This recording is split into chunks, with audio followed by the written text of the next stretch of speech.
your mission. Should you choose to accept it? I wonder, did you ever choose not to? The end you always feared is coming. And the blood will be on your hands. The fallout of all your good intentions. You had a terrible choice to make in Berlin. One life over millions.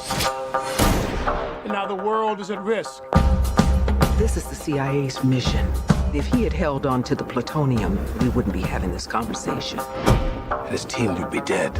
Yes, they would. That's the job. Down with the victims. We both know you need them.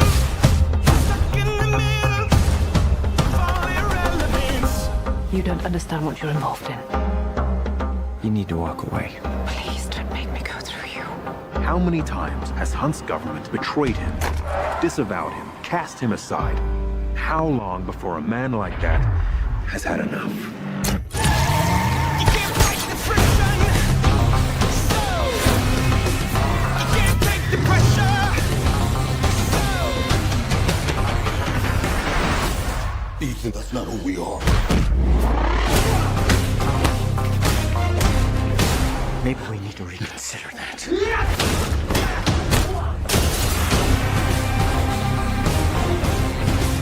you can't fight the friction.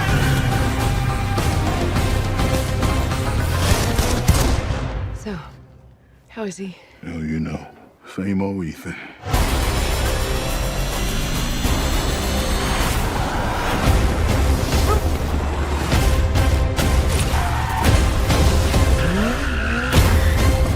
What the hell is he doing? I find it best not to look.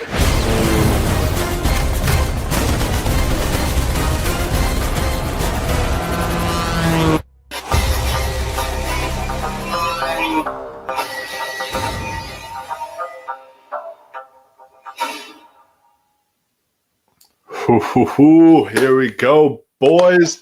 We are on the best Mission Impossible film, in my opinion, which is Mission Impossible Fallout. Couldn't be more excited. Oh yeah, I am very, very excited to talk about this. This film blew me away the first time I saw it in the theater, and now it's just like getting to relive it again with you all tonight. This is going to be a really fun time, and I can't be doing it alone because I got an esteemed panelist of people who also have Fallout as their favorite Mission Impossible film. Ross, welcome. You're muted. And Tori. Ross and Tori, yes. She won't be here for long, but she's gonna, but yeah. Yeah, so as soon as I get a phone call saying my bus is 15 minutes out, I'm dipping. But she just watched them all for the first time, this week. Oh, nice. Which one's your favorite, Tori? Probably this one. Remember this is the one with Henry Cavill, the one with the mustache. Yeah, probably this one. Babe. Yeah. And the most controversial of the Mission Impossible movies. Oh, because of the mustache? Yep, the mustache. Yeah. That's it ruined Justice League. And let me show you guys something weird. Okay, they made a Mission Impossible tour in the 90s, right? Yeah. Looks nothing like Tom Cruise. Really? Oh God. No, that's like I don't even know who that would look like. It's like Billy Crudup and like Killing Murphy had a baby or something. Holy shit. But Andrew, I know you're also a huge fan of Fallout. Thank you for joining us tonight.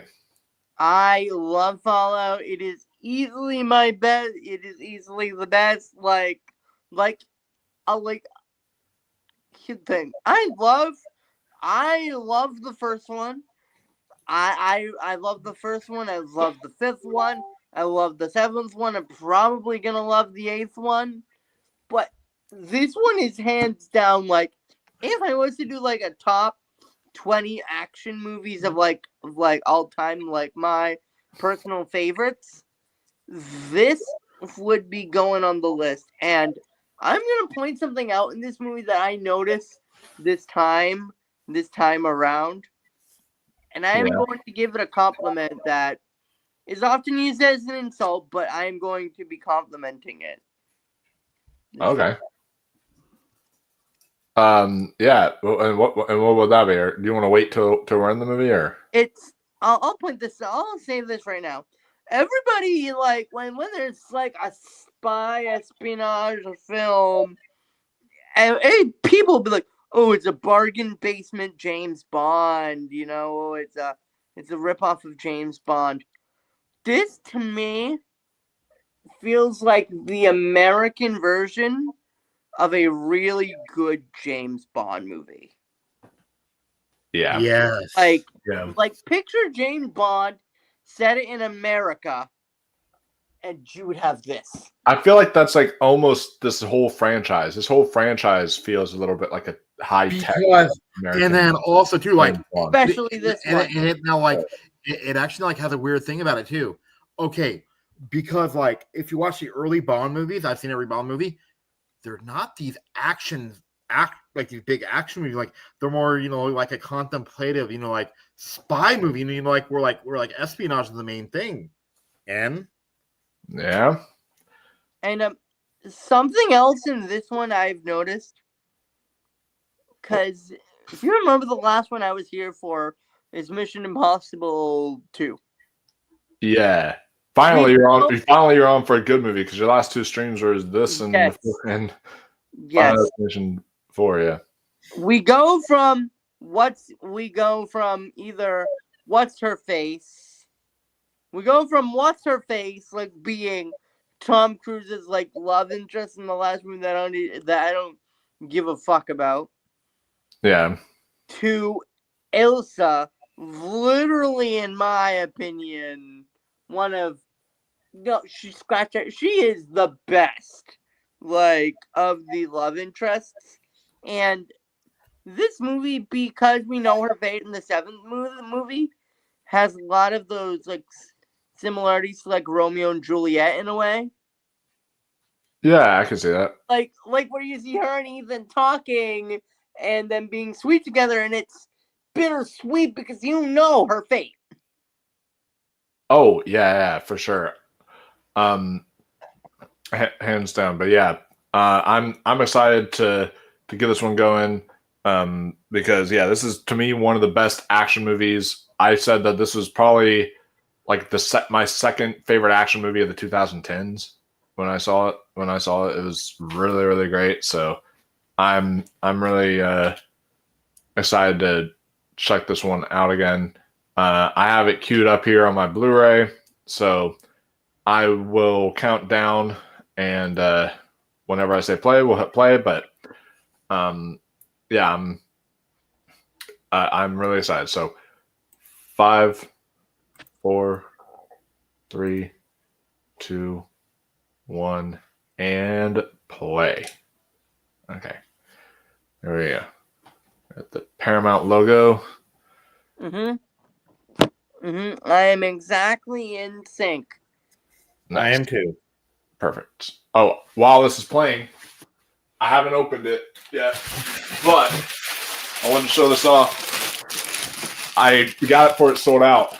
The Mission Impossible popcorn bucket. And you know how you open it up? I may get the normal bucket and cup tomorrow if they still have it. But Andrew, have you seen that one yet? Yeah, this one. What's really cool about this one is that you open up the top and it has a key, like 2 keys in there, and one of them is used to actually open up the popcorn bucket, like a spy. You have to figure out which key there is to open up the popcorn bucket and everything. So it's really cool. But, and I think it also lights up, or either lights up or yeah.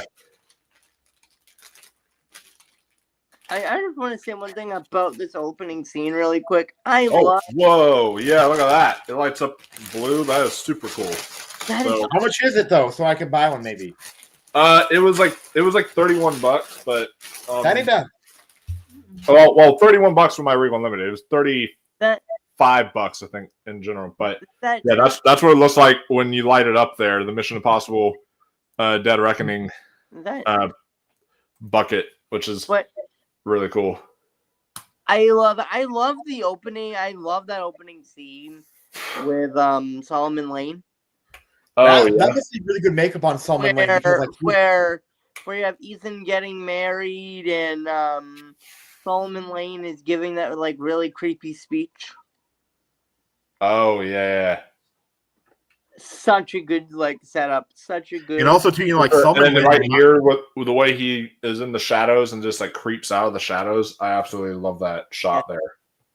And then, like, also too, you know, like Solomon Lane must have really good makeup. You know why? Because like he was in a movie a few years ago that like Mike and I both loved, where he looked completely different. And you know which one, Mike? Though is Spencer. Spencer. Oh yeah, he was in Spencer. I totally forgot about that. I have one thought about Solomon Lane. Is it to me that he looks kind of older, like kind of weaker, if you ask me, like a weaker man, if you ask me. Well, because you know, like he's like the Riddler, where the Riddler cannot fight Batman, but he can. But you know, but I am going to bring that up. Put a pin in what I just said, okay? Yeah. Okay. Put a pin in what I just said because I'm gonna be bringing it up later. And then here's the if you choose to accept it for this movie. Yep. Good setup to the movie with the apostles and everything. Of course, my favorite of these if you choose to accept it messages was in Ghost Protocol because of how it like malfunctions and he has to walk up and whack it and then it blows up, which is I love how there's no explosion anymore. It just yeah. But when I saw Dead Reckoning in 40X and they did this, the whole room lights up with fog. It was so cool.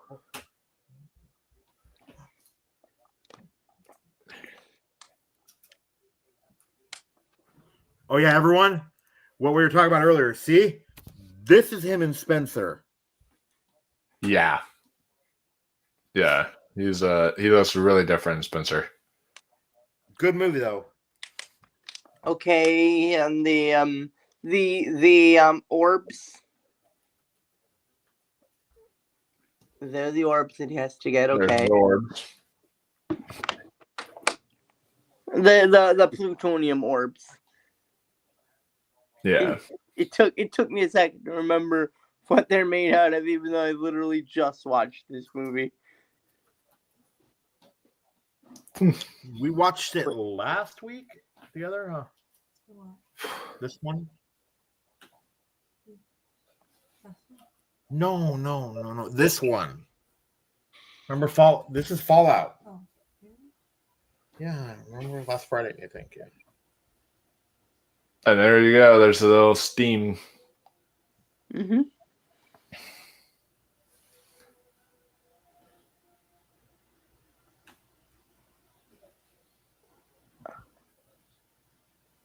I love this scene because it kind of shows the best qualities of Ethan and his flaws. Oh yeah. The fact that he is not willing to risk his team for the greater good, kind of a thing. I love that. The fact that that he's so loyal to them, and they're all kind of loyal to each other as well. Yes. Yes. It shows you get feel what I'm saying, right? Where I said it shows his best qualities and his worst at the same time. Wasn't Simon Pegg funny though in The Force Awakens? He was. Yeah, it took me a little while to figure out that was Simon Pegg. So Benji is probably I love Luthor, but Benji is my favorite. But I prefer Benji. Hey, do you know who I could see playing Benji? Like if Simon Pegg had said no. Who? The guy that looks just like him. You know, the one that's in I forget. He's in the Hobbit movies. Oh yeah, but I forgot to show you. But yeah, you pull this up to open it on the top, and then there's the keys right there that you have to open up the bucket. And then so you just pull out the key, and the key. Oh my god, the key is like feels like actual metal. And I heard you can actually combine the keys. Oh yeah, you can, which is super cool. So yeah, you can combine the keys together, like that to make it, and that's how you have to open it, is by combining the keys together like that. I'm hoping, which is cool. And then you just stick that into here, and then that opens the whole bucket right there, which is I had super no cool. idea it was that intricate because I'm hoping they've got that or the bucket and the cup there tomorrow. Yeah, I wanted to. I knew this thing would sell out fast, so I was like, you know what? I'm gonna get that while I still can. I saw Lilo because I saw them there when I saw Lilo and Stitch, and by the way, everybody, Lilo and Stitch, great. I loved it. The Lilo and Stitch has some popcorn buckets as well, but they were kind of nightmare fuel in my opinion. I like the one though, but the one that you need like with him holding a pineapple. I like that one. That one was cool. Not gonna lie. But yeah, so that is how this dope ass Mission Impossible bucket that lights up works. So Regal won the popcorn wars this year for Mission Impossible because AMC's is very simple. It's just a metal bucket and used with Ethan Hunt throughout. It is cool because it's like Ethan Hunt throughout the years or something like that. So it shows him like through all the different years that he was in in Mission Impossible. But it's like just a metal bucket. This one's actually cool, actually detailed and intricate. So I'm either gonna get that or the bucket and cup combo. But yeah, this one. The bucket and cup combo. The bucket is so boring. At least with Dead Reckoning, the metal bucket was like actually kind of cool at Regal, but the metal bucket for Final Reckoning, it's literally just black with the title on it. We got this last night, but it's kind of like cheated because see, we did this. I scanned it. Yeah. But it says now scan your popcorn bucket. I'm like, this is free. This was free. So then you got to buy the popcorn bucket in order to continue. Oh boy. This was at Grossmont. And Mike, hey Mike, like, do you remember where Grossmont was? Right from my house. Remember I used the bus there? Yeah. Tor and I, we walked home. Oh wow. Love that scene. I love this one too. And my favorite part of the beginning is coming, and that's the scene for the hospital. Yeah. It's my second favorite mask reveal, probably in the franchise and in this movie. My top and the suspense here with Luther being at like gunpoint. And when I first saw this in theater, dude, I freaked out. I thought they straight up killed Luther. I was so upset. And then they didn't, which was nice. So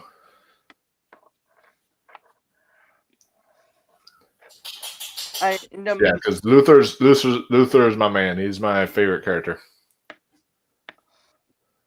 I like he really never ages either, does he? I like Luther, but I'm a Benji guy. So what? I like Luther, but I'm a Benji guy. But okay, Mike, like, what do you think about my casting? Like, like if Simon Pegg had said no, the guy from the Hobbit movies could have played Benji too, right? Oh, Martin Freeman, yeah, he would have been a really good Benji. Him and Simon Pegg both kind of have almost very similar personalities to each other. My favorite scene from the beginning. Oh yeah, the hospital. I actually think that's what's crazy. That's what's insane about this movie is the hospital already feels like it should be a climax scene, yet then it's like they build up to something even greater, and then something even greater, and it's just like insane every single turn that this film takes. Yes, yes, and notice how many types of action and suspense scenes there are in this movie. Yes, and then I think my favorite so mask much scene is potential. actually in Dead Reckoning Part 1. Oh man, this actor looks familiar. I don't know, but he looks very familiar. Yeah, but you know what I mean, though, right, Mike? For which one? My favorite mask scene was actually in Dead Reckoning Part 1. Oh wow, that's cool. When he gasses the room. Oh yeah. Nothing. Yeah, that is great. Yeah, that was one of the coolest scenes. Nothing will fool me for me. This scene and the scene that happens later on, like the scene that happens later on, is probably my favorite scene in Mission Impossible. Like that scene in the middle of the movie. I will tell you more when we get there, but it is expertly done, and I can give I can easily give a 10-minute rant about how good that scene is to me. Oh yeah. Well, not rant, more like 10-minute praise, I guess. Yeah. And this guy just looks like bad news. They did really good casting here. He looks like Joe Chill. I could see that. Yeah. No, I mean like in Batman Begins. Oh, that guy. I think I know who you're talking about. Yeah. Yeah, no, he's the one that shot the parents. Remember? Oh, him. Yeah. I know who you're talking about. It does look a little bit like him. But Michael, you know what I'm gonna start watching after I do my Superman rewatch? What? Stranger Things rewatch. I'm already starting that. Yeah, I'm gonna have to start getting on that before November, but I'm really excited for the Tadum thing on the 31st of so. It's so funny though, is because like I'm on season 1. I'm almost through season 1. It's funny because when the episodes were like 45 minutes, right? Yeah. It's funny, huh? Yeah, because and season 1 to me is still the best season, I think. I gotta go with season 3 for me, but still, but you know why too? Plus, when the episodes are 2 hours and 20 minutes long. Yeah, and that's what supposedly they're going to be doing with the final season. Is they're going to release 8 episodes that are going to be between the 45-minute to an hour mark. Then they're going to release 2 more episodes like a couple weeks later, and those are going to be like 2-hour episodes or something like that. So I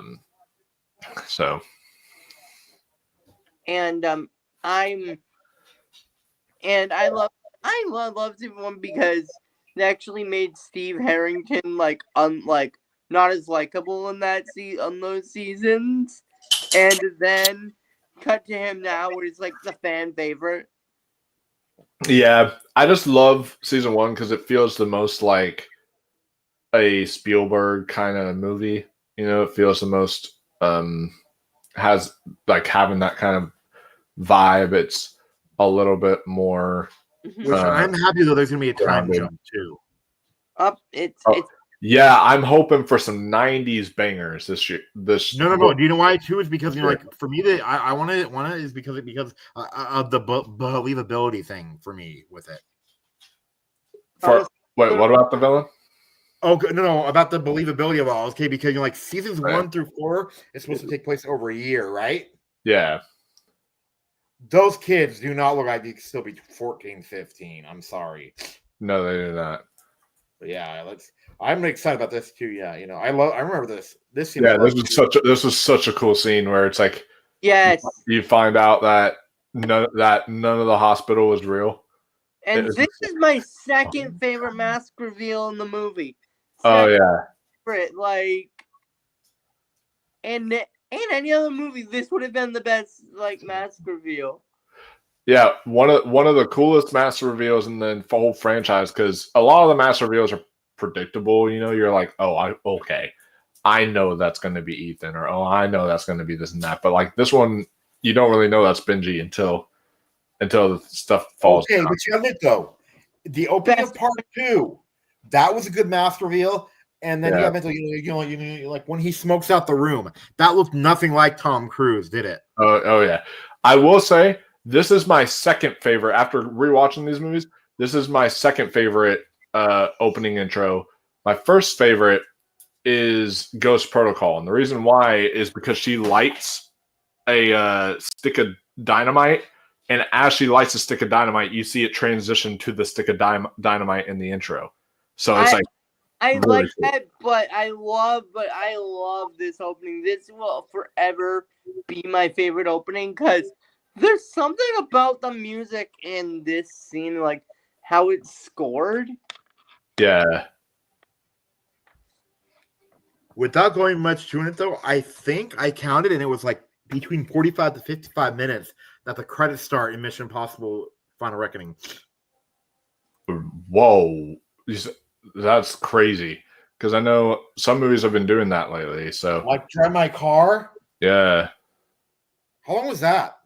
That was about 40 minutes. Yeah. Until credits started, which was kind of crazy. There you go. Oh yeah. And And the introduction of Max's daughter. Of Invisible Woman's character. And my favorite thing is when the CIA director comes in and in a few minutes uses the line that Henry Cavill is gonna use later on. Yeah.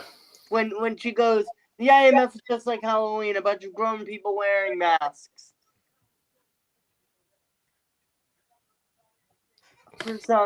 And I love the and I would say one thing I love about this movie is it also gives people who didn't really get enough to do in some previous movies, gives them more to do, because for me, Alec Baldwin didn't really have a lot to do in Rogue Nation. I mean, he's there, he is an important part, but I don't know, you just don't really like, he just feels like he's not really doing a lot in that movie. Here, it feels like he plays a bigger role. Like they actually do something with him. He's basically sending people to chase Ethan in the fifth. Yeah, basically. And there's the mustache. They did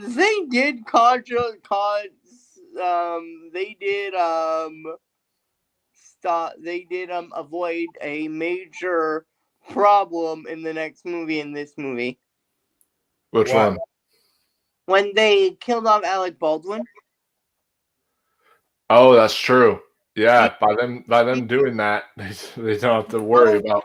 Dead Reckoning came out I think right now maybe they would have hired him to come back, maybe, but definitely not back, but definitely not then. Yeah. Because he's been on SNL, he has been doing stuff now, True, but because ever since he won the trial, like he has been doing a couple stuff, but still his career is really quiet. I mean, he just Rust released, but that's about all that has come out recently. That we'll put that release in quotation marks. Yeah, it released, but straight to home video, basically. And then nobody really talked about it being out. Yeah. But there was some reviews. Breakfast All Day reviewed it, which was interesting. So,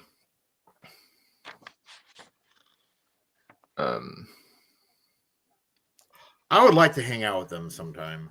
Yeah, I'm considering once I get more money, sign up for their Patreon, because they have that deal on their Patreon where if you're in a certain tier, you can actually pick a movie and review it with them, which is cool. So I'm like, I would actually totally. Chrissy seems like she'd be really cool, right? Oh yeah, she definitely does. And Alonzo, I feel like he would be super nice to talk to as well. I love this cloud shot that's about to be coming up. Yes. I I think Also, every know what? shot. This has the best cinematography in a Mission Impossible movie. I just gotta straight up say that. Agreed. Outright. Like the cinematography of this movie is just absolutely. Okay, I'll tell him. Okay, baby. There's one line in this movie. Oh yeah, head out. I'm leaving. Oh, He doesn't want you though. See you later. I'll see See you you, on your Tori. way, Andrew. See you guys. Okay. Do you know who I would love to get on the channel?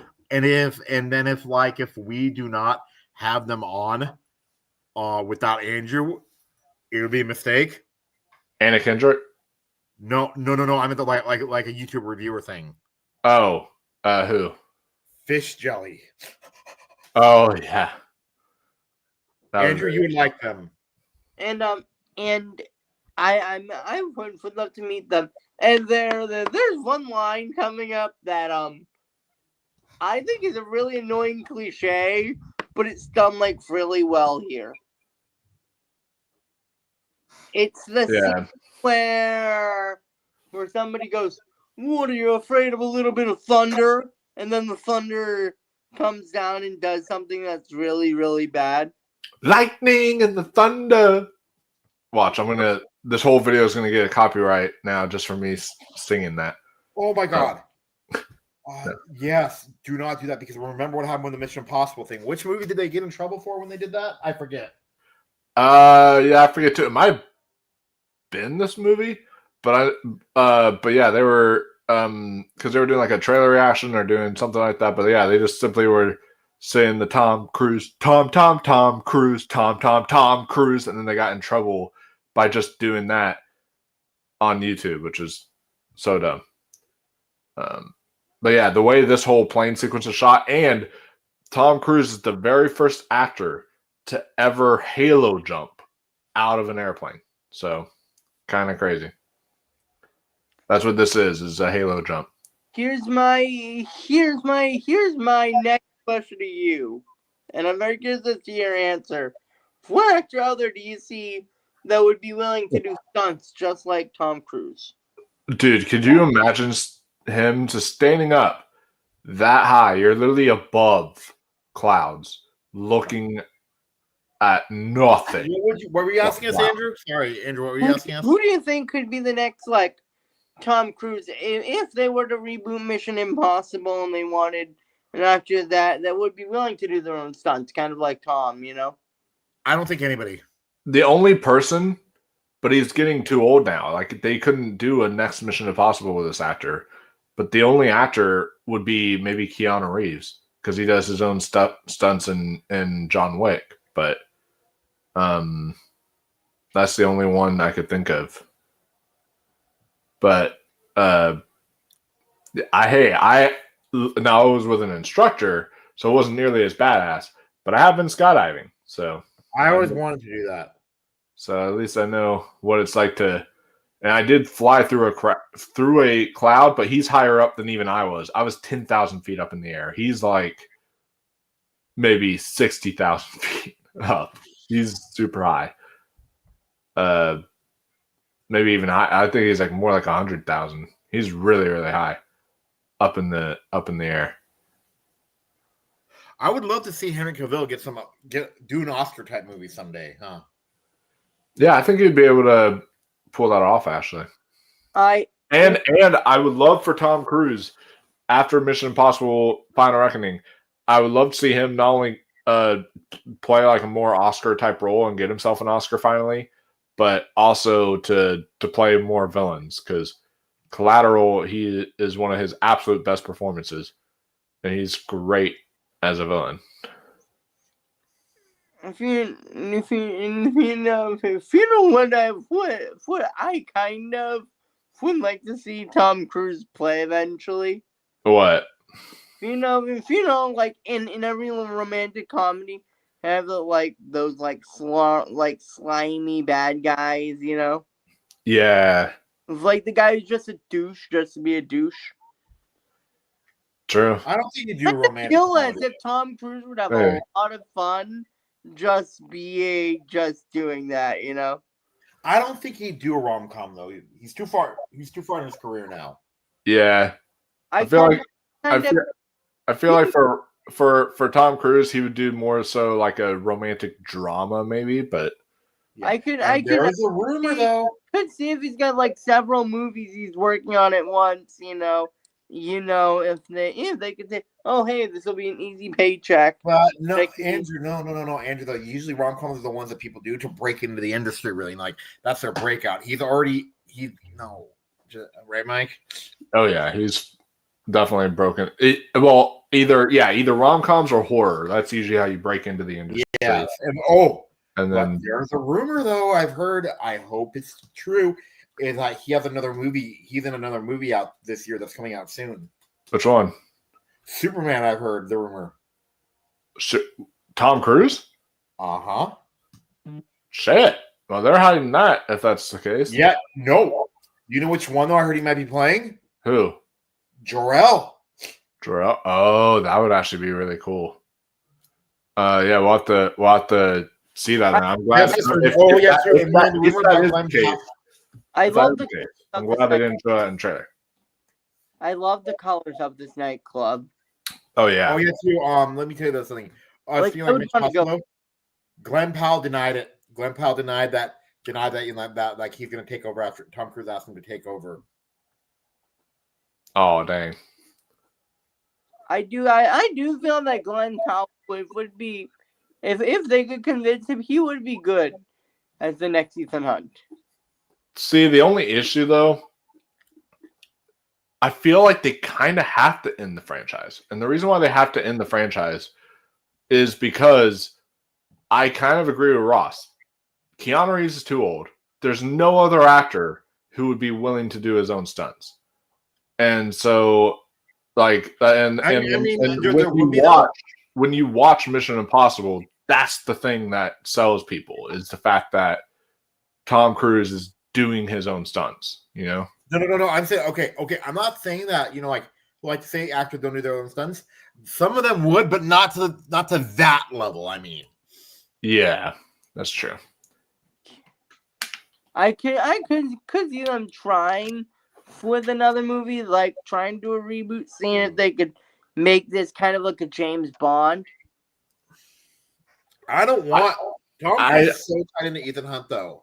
Yeah, and also, I mean, they could try. I don't think it's gonna. But the thing is I could see if they tried it, I could see it massively bombing, and then they just don't continue anymore with it. Oh yeah, who they tried it with though? Remember they tried with Bourne. Yeah. Yeah. I love this fight scene that's about to happen. And this scene is key for the rest of the movie, in my opinion, too.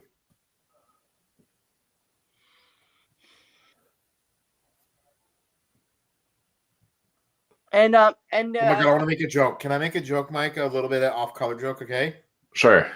Oh my God, he's giving him a Ozempic. Yeah, that's true.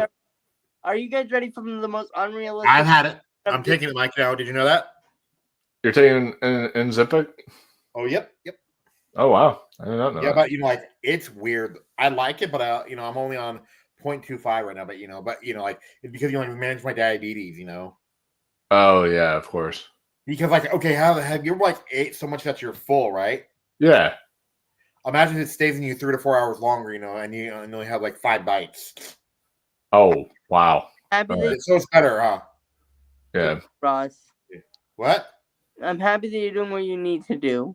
Thank you. Yeah. But well, yeah. What were you saying, Andrew? Unrealistic element of this movie so far. Look at this public restroom. Look how clean it is. That's so true. Like I have never seen a public restroom look this nice, ever. I have.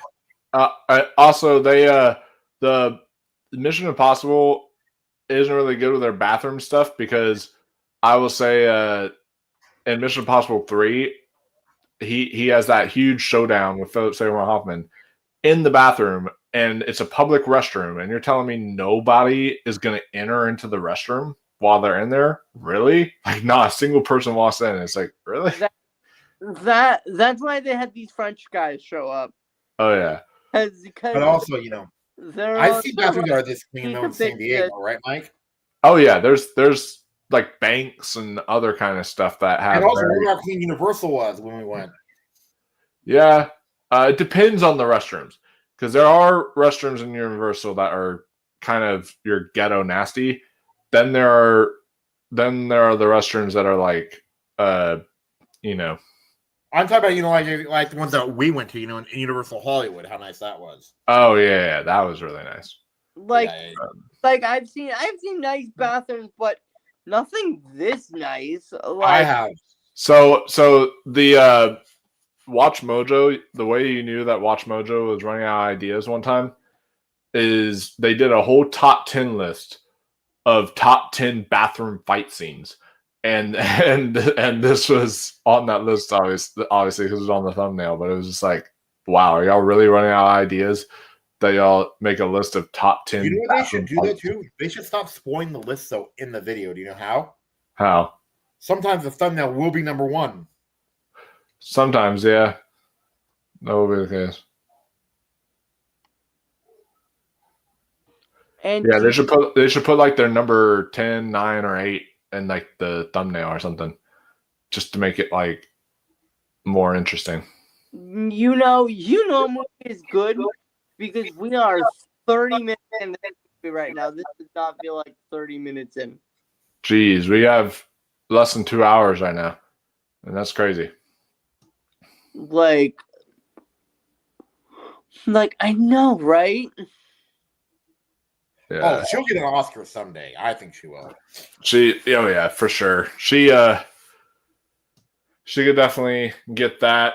Maybe even like a Emmy if the last season of Silo is like a big deal or something. I could see that, but who knows?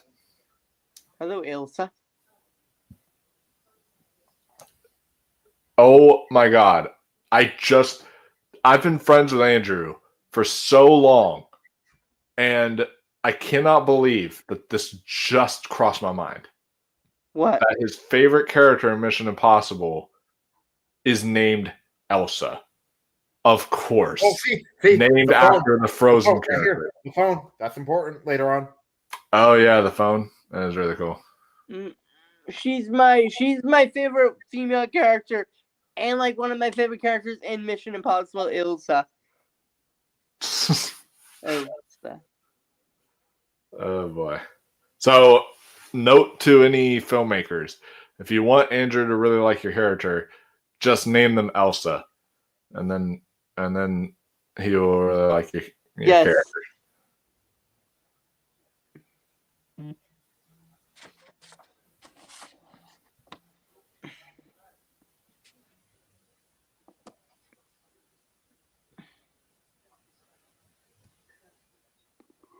And if you know their plan could actually work if the buyer had never met John Mark in their life. This plan could actually work.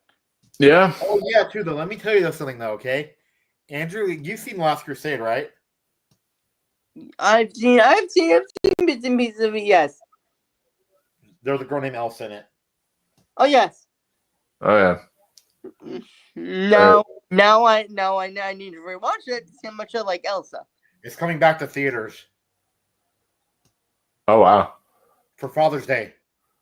Ha! That's perfect. That is like the perfect Father's Day movie. I hope that's going to be on the dad movie tournament because yeah, that's Also, too, Mike, though, about Elsa, though. Andrew's like, I wonder how much I'll like her. wait about how much he'll like Elsa in The Last Crusade. Yeah.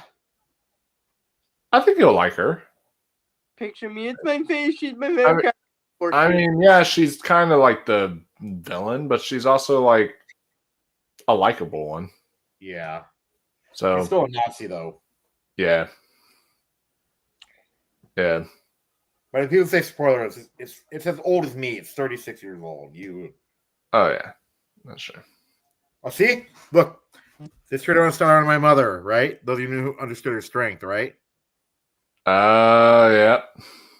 There you go.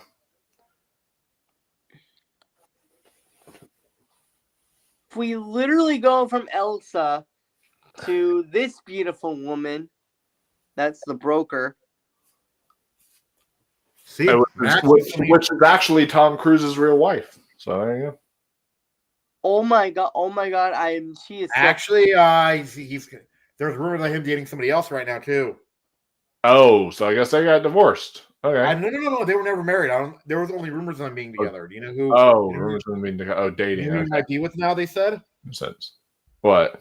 Ana de Armas. Oh shit. Well, then he made an upgrade. That's for sure.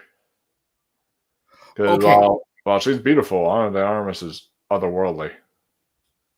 Because give me the character. You know this character, right? Of the White Widow, right? Yeah. I need to see. Doesn't she look like she could be Hannah Waddingham's daughter? I love this one. Yeah, I could see that. I need to see a picture of Ana de Armas again because I do not know who I would pick right now. I'd pick her. Like, but how? By the way, that reminds me. How is Hannah Waddingham in the new Mission Impossible? She's good. She's just in maybe like 2 or 3 scenes. And then what about the guy from Severance? He's really good, but he's only like 2 or 3 scenes. But like he said, and also too, like Katie O'Brien, we were wrong on her. We were wrong on who? Katie O'Brien. Remember how she's in it, right? Yeah. We thought she's playing a henchwoman, right? Yeah. She's not. Oh, okay, cool. But she's really good in it too. You know, everybody's good in that movie. Like Holt McCaney's, you know, and then like Shea Wiggum's back and he's good in it, right? Yeah. But he's supposed to be 36. You find out. I'm like, ew. Yeah, I don't know if I buy that. No, because I'm 36. Oh yeah. Do you buy him as 36 then, or probably not? But yeah, you know, I do. The new one's good though, guys. I love the new one actually. The more I think about it, the more I like it. Yeah. No, I am really excited for the new one. So I can't wait for that. But I wish I could do the guys' prediction videos, but it wouldn't be fair. Yeah, I don't know if I'll have time for a prediction video because I'm going to be doing the drinking game on Saturday, but then if I have time, I'm going to do the Mission Impossible Fallout right before that, or Mission Impossible Dead Reckoning right before that, and then our Mission Impossible review might be on Monday or Tuesday. Like, so that's going to be one of those But things. on Sunday though, we also got to do something. We got to do our Last of Us, right? Tuesday. If it's Tuesday, I can be there. Monday would be iffy because that's my mom's birthday. Oh, okay. So if it's Tuesday, I can 100% be like, I'm there. Yeah.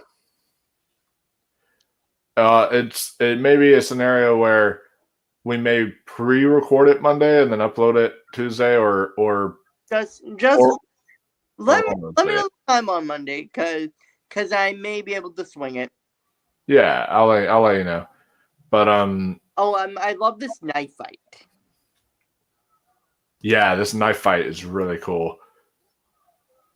And all the choreography. I mean, we didn't talk about the choreography in the bathroom fight, but like that choreography of that fight scene is just brutal, man. Like how they're breaking each other into sinks and all this stuff. And like here, the choreography, the way Elsa just fucking did what any man would want done to them if it was her. It's just like, you know, it was just like, that was really cool. So yeah. I could have said something really bad right then and there, but I'm going to be bad. That was a great shot of them walking into the mirror room. Agreed. And the editing of this movie is so slick. It's just, it moved on to that, to now them in the cards. Everything is so slick and kind of more fast paced, but really well done. And what I love happens in this scene is they do an exposition dump in this scene, but the way it's set up is like it makes complete sense that there's an exposition dump because she's not aware of the information. True. So You know what I it's hate though? Okay. dead. You know what I can tell like it is not gonna be an expedition dump, but bad one, you know when? Oh, fine. When they'll go like, like as I mean like as you already know. Oh, okay. I was gonna say like as and then they leave. What? But yeah, as you already know. Well, Lower, as you know. Though Yeah. you know what the one trope I cannot stand in movies is it has to do with what someone says too, but is when in like a war movie, happy Memorial Day weekend, everyone. But in a war movie, when a character says like, "I didn't sign up for this," it's like, no, you literally signed the papers. You literally signed contract. Wait, for actually that though, very thing. that one though is different though. That could be subjective. Do you know why? Why? If they say during World War II movies, right? Yeah. There was a draft. They had to. Yeah. That's true. They could get in a lot of trouble if they dodged it. Remember? And that was that the same with Vietnam or no? Yep, there was a draft in Vietnam, and depending on if your number was called. Yeah. But if it's a modern day war movie and they decided to say that, yeah, like in Warfare, which was not as good as Civil War though. yeah, not as good as Civil War, but I still really liked it. I thought it was. I loved how it had no score. It was just all the screams of people and them getting and like the gunfires and all that stuff. It was that guy is almost oversaturated though too. In a way, he's getting too oversaturated. You know who? Oh, the guy from Stranger Things and yes, yeah. I know what you're talking about. Heads up, we're approaching the second best scene in the whole movie, in my opinion. Oh yeah, I mean the chase. Yeah, the chase is great. I mean, that's the thing is you'll have conversations like these. You're still engaged with scenes like this, and essentially we haven't gotten to the scene yet, but I'll let you know on when we get to the scene. But when I saw this in theaters with my friend, he got to a certain scene and he was like, dude, I really gotta pee. And he wanted to get up and use the restroom. But then he didn't. He stayed through and held it. And he was like, dude, and he said at the end, he's like, dude, I'm so glad I didn't go pee then because I would have missed so much and I would have come back and I would have been so lost. And it's like that kind of movie where it forces you to pay attention because you're going to be very lost if you just.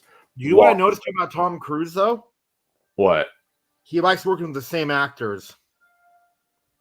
Yeah, which is common in Hollywood because a lot of directors do the same thing. Yeah, because there's 2 Top Gun Maverick actors in the Mission Impossible movies now. Oh, really? Okay. Do you remember like the older African American guy, who was with John Bernthal in Top Gun Maverick? Wait, John Bernthal was in Top Gun Maverick? No. Sorry, John Hamm. Oh, John Hamm. Oh, okay. Remember that guy? He's in Final Reckoning. And then, you remember the African American guy that was with Shea Wingham? The one that was chasing Ethan down in Dead Reckoning. He's in Top Gun Maverick also. Oh, all right. You know who he was? Who? Fanboy or something like that. Remember, the one that hit the birds? Oh yeah. That's cool. Yeah, so that was cool when actors like to work with actors again. I mean, that's I know that has happened with him in even more movies before. He's worked with I think Cameron Diaz on a couple films. Yes, one of them is people hate, but I like it. Is Vanilla Sky. Yeah.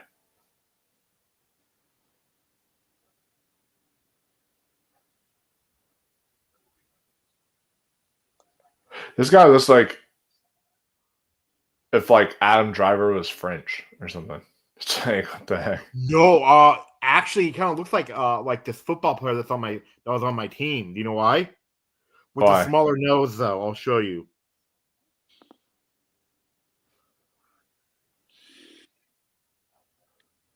Okay. Let me do do this. Hold on. I Still can't really get it. bright. I know. I'll get it down. I'll turn down the brightness, but yeah, Yeah. I'll show you him and you'll like like I do like like this is still like this movie was great. Tori loved this one too. Oh yeah.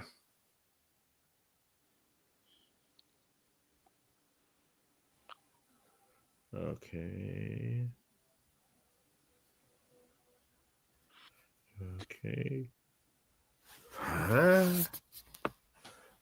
Oh, okay. Yep, I can see that. Right? Doesn't he? Yeah, I can see that a bit. This whole scene, I'm thinking, fuck you, Walker. We know what you're up to. Watch this. Pay attention to the phone. Oh, that's a beautiful shot. And pay attention to the phone. This is where I figured it out. Oh yeah. When he said they pulled the corpse, right? The corpse's phone. Remember how cracked it was, right? Yeah. I'll be right back. And then he hands her a clean phone, right? Watch how clean it is too. Yeah.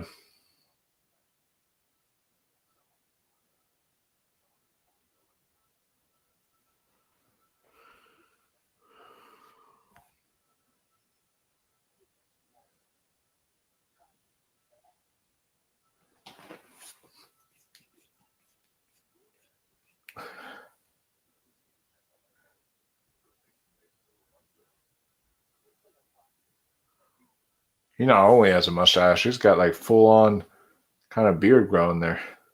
Yep.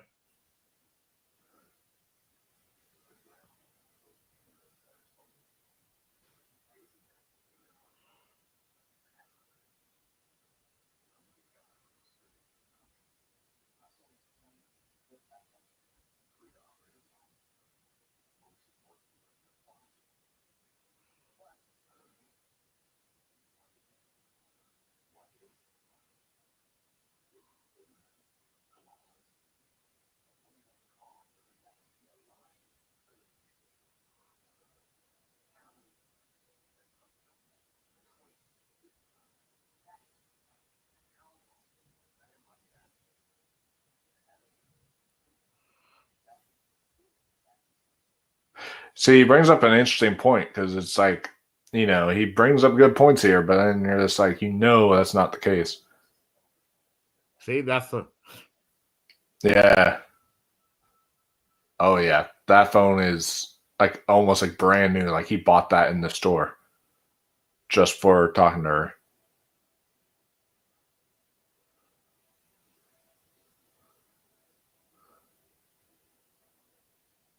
And then that's a beautiful shot of them walking away. That almost looks like where the end of John Wick Chapter 4 takes place.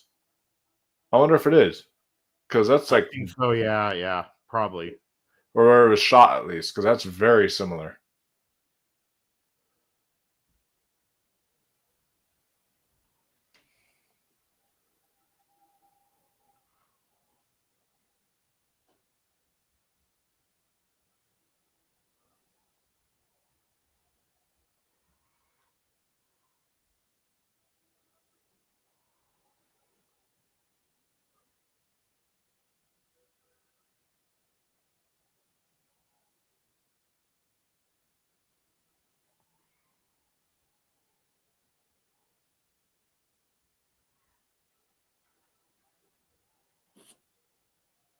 I love the score here. The and that part is yeah. Yep, here we go. Here we go. My second favorite part of the whole movie is starting right now. And we get Solomon Lane back Mm-hmm. here. Not even as the main villain. But I'm glad that they brought him back for another movie. Because like that's one of the things too is they rarely ever bring villains back.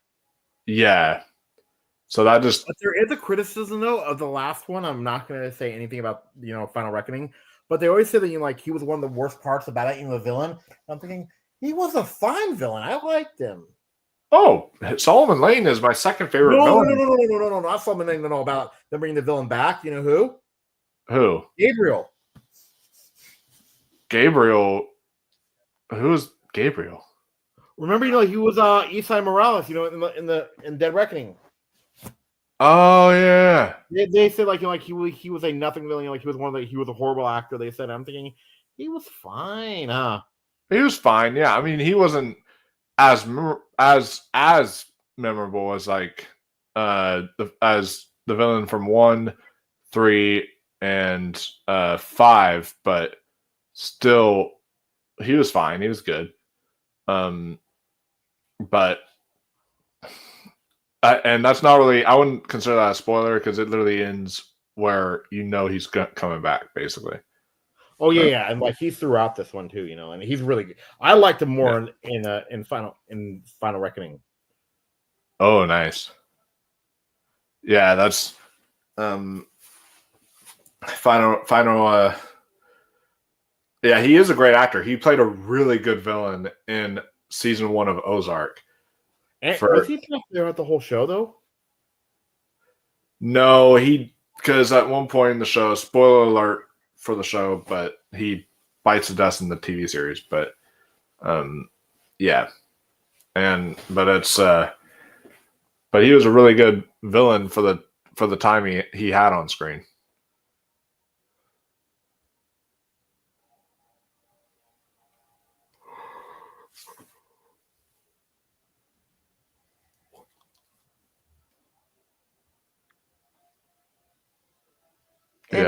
And as you said, the cinematography in this scene.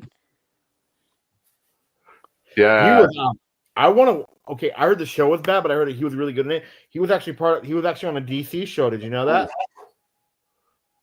Which one? Titans. Oh yeah.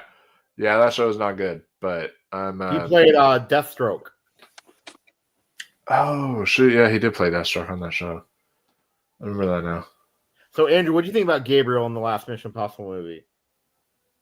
I need to rewatch. I'll probably and watching some of it to fall asleep tonight. Then I'll finish it in the morning because I have some time before I go see before I go to see Final Reckoning. But I believe I thought that he was okay. He wasn't like Solomon Lane, where I'm like, oh my god, he's such a great villain. Or like Philip Seymour Hoffman, who was the best villain in the franchise, in my opinion. But yeah. Oh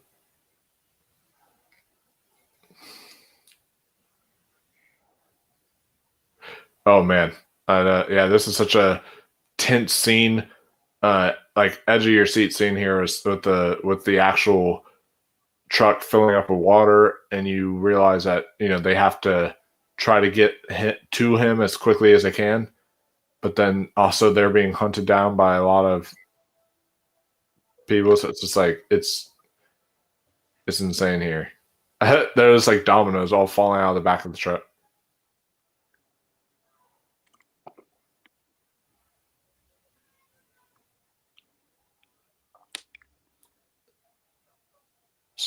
Me and the boys trying to flip back over our canoe.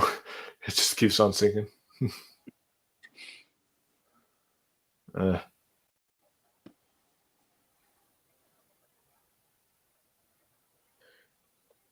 Hey, Mike, I found a Mission Impossible actor from your state too. Oh, really? Well, I'm not going to say which one. But like he was in the first one. Rolf Saxon. You remember him, right? Yeah, I think William Donahue. Remember him or no? Yeah. He sounds familiar. The one that pulled out the knife. Like the one where he propelled down. Remember? Yeah. Yep. I know what you're talking about. He's from Alexandria. Oh, okay. That's like 3 hours away. So nice. That's not that bad. There's a speaking of Ozark, there's a the daughter in Ozark is actually from Richmond, Virginia, which is why hasn't she done much? She was good, huh? Yeah, she was really good. But you gotta that math scene in part 2 was really cool, right? And and Mission Impossible 2? Yeah, the opening. Yeah, that was really cool. Not gonna lie. I said that was like one of the best scenes in the movie. He's actually and plus I actually think that's the worst villain in the franchise. At first, I completely forgot this was Ethan's plan, And I'm like, why the fuck did they send this big truck to Yeah. small? That literally just about crossed my mind too. I was like about to say, why the hell would you have sent that through there? But then, yeah, this is part of his plan. But he didn't make it part of his plan for that motorcycle not to work like that. And so now it's like Yeah. he's having a hard. Because like, okay, like I always get the stunts confused. I mean, I know most of them. Okay, but the jump was in Dead Reckoning, right? Yeah. You know the motorcycle jump? Oh yeah, the big Because I think it's this one sometimes too. Do you know why? Why? He's almost wearing the same exact outfit. Yeah, basically just without the leather jacket. But yeah, you take off the leather jacket and he's wearing basically the same outfit.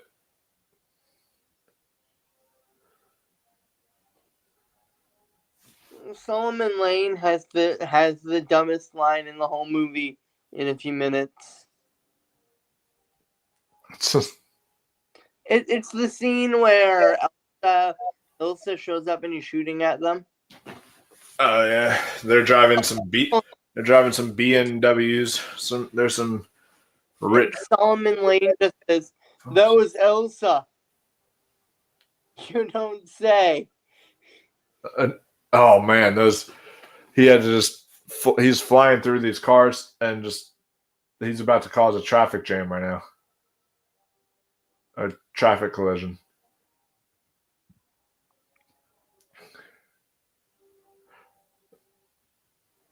Oh, going through the tunnel. You know who I could have seen though? Now this is the best race scene on Mission Impossible, I think. Yeah.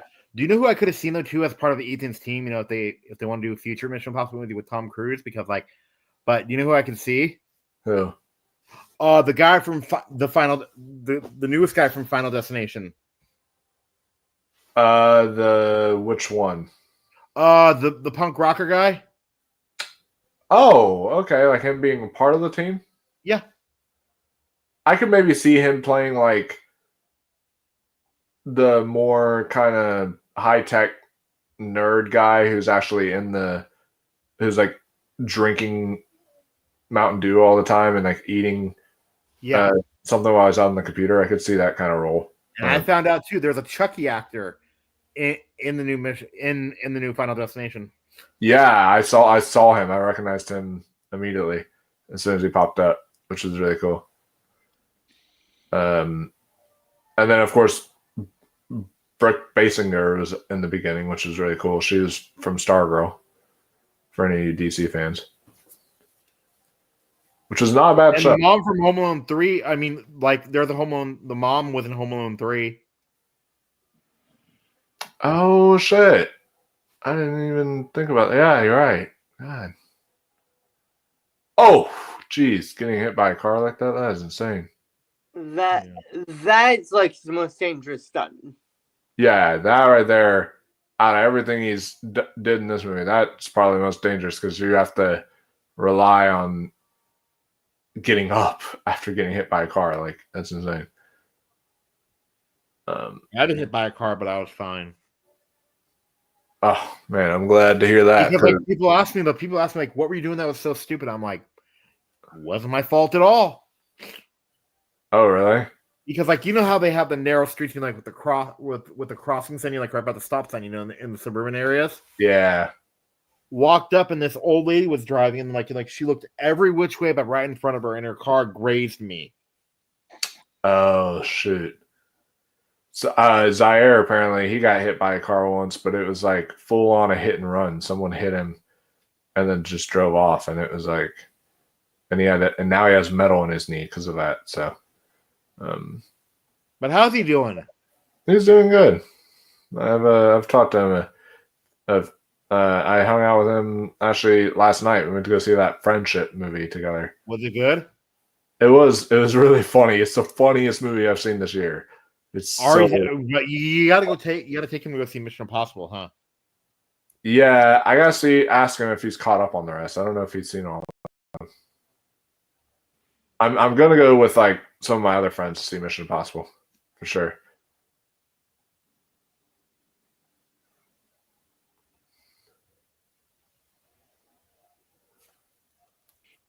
Hello, French cop. They're just Oh, yeah, like, too, like, they're just like, nothing to see here. This a normal bag faced man.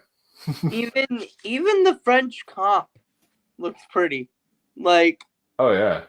I'm literally attracted to every single female in this movie. Yeah, I mean, well, that's France for you, dude. Those French women, they No, may have armpit hair, but they're still beautiful. So there you and go. also, if you know who else is very attractive that's also in this movie? Oh. Ethan's ex-wife. Oh yeah. Oh, she's always gorgeous. She's great in The White Lotus, Andrew. Yeah, she is really good. And also too, guys, you guys don't know, I actually had to think about what I was saying, when I was talking about the Final Destination guy, like I said, I can see him as part of Ethan's team. Yeah. I was trying to, you don't know how hard it was to say, I had to word it right. About what the word final of what about the word his Ethan Hunt's team? Alexa, stop. Because I almost said something too much, but I reworded it. Oh, okay. And luckily you guys won't be, you know what I mean, right? I won't say anymore, but yeah. But you guys don't know how hard it was. I actually had to stop and think about it, Yeah. Alexa, stop. But yeah, That's it.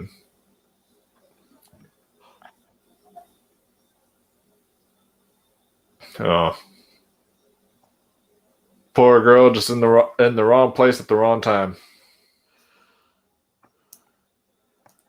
What I like about the Mission Impossible movies too is characters just introduced, and they're suddenly part of the team, and there's no backstory, and there's no backstory really needed. Yeah, Benji just shows up, right? Pretty much. Yeah, he shows up in the third movie just as a tech guy, and then eventually he gets recruited onto this team. But that guy, though, the one that there's a couple but of people. It made more sense with Luther because Luther's been there since the very beginning. He actually was fully just part of the team from the get-go. Yes, and also too, do you what I realized too, though, there's some members, especially in 3, who just get dropped without anything. Do you know who? Who? That Jonathan Rhys Meyers. Remember him? Jonathan Rhys Meyers. The dark-haired guy, the one that. Maybe. I might know who you're talking about.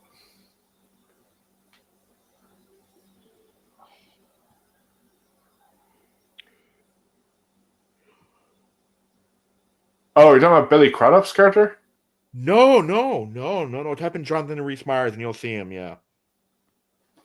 All right. He played Declan, the Irish guy. In 3. Oh, wait. I think I know who. Let me double check that. I think I know who you're talking about.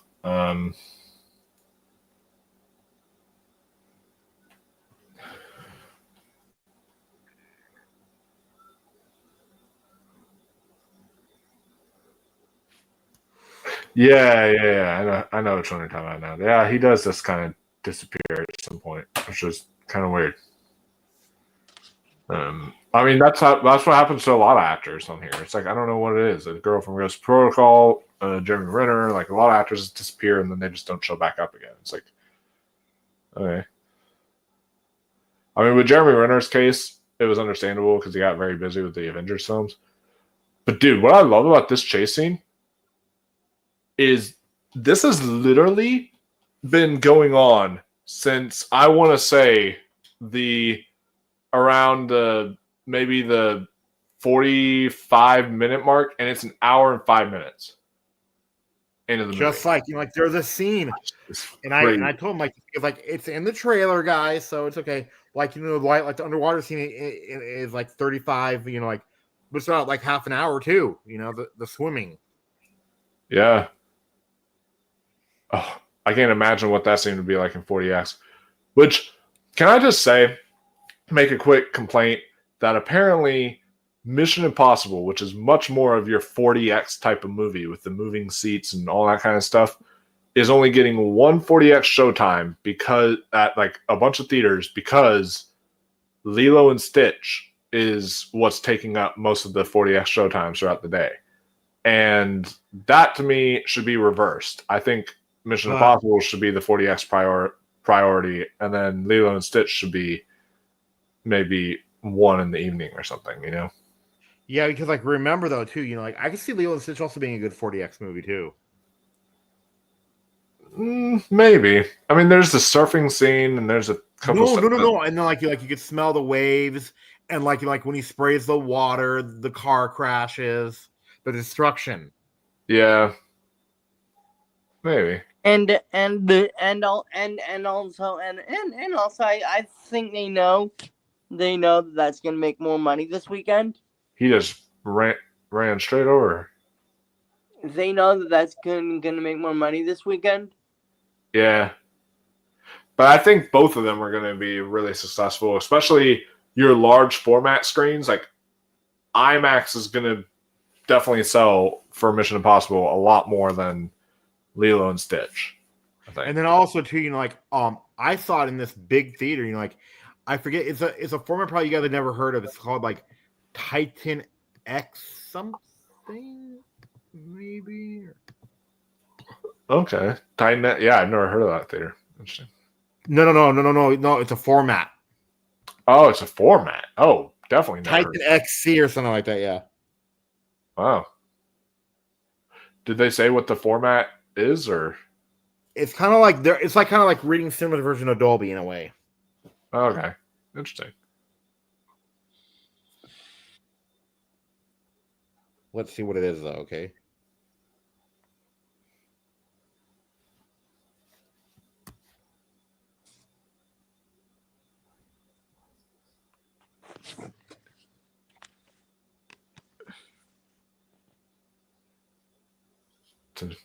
Okay. It refers to a premium movie going experience that features a large screen, digital projection, Dolby Atmos sound, and reserved seating. Okay, so basically Dolby. Yes, but do you know what they said though too? What? They normally are like over 55 feet wide. Oh, for the screen? Yeah. Oh shit. Okay.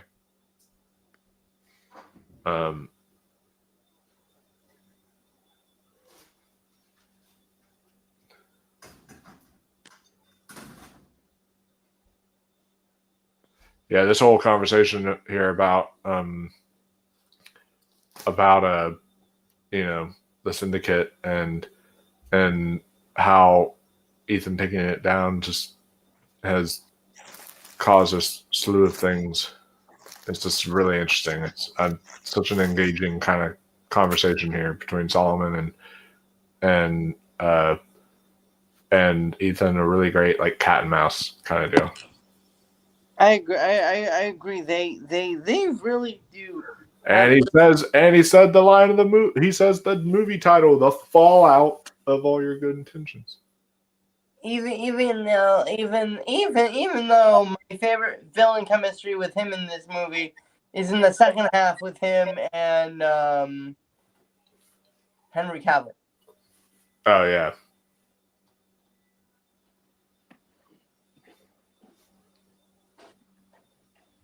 And yeah, I think until I have to look up how long Dead Reckoning is, because I'm wondering if that's the longest, second longest Mission Impossible movie now. Yeah, it is. Okay, so the last two were the 244, 245, I think. Okay. Oh yeah, too, and then like but yeah, you know, like I'd love to see like a midquel of this series, you know, because like you know, like Tom Cruise said, remember, I think in the interviews too, he said he's open to another one, right? That, but see, I've heard conflicting things. I've heard him say he's open to another one, but I've also heard that he does want to step away from them just so he can start doing more dramatic work again and start. I can see it being both. Do you know how? How?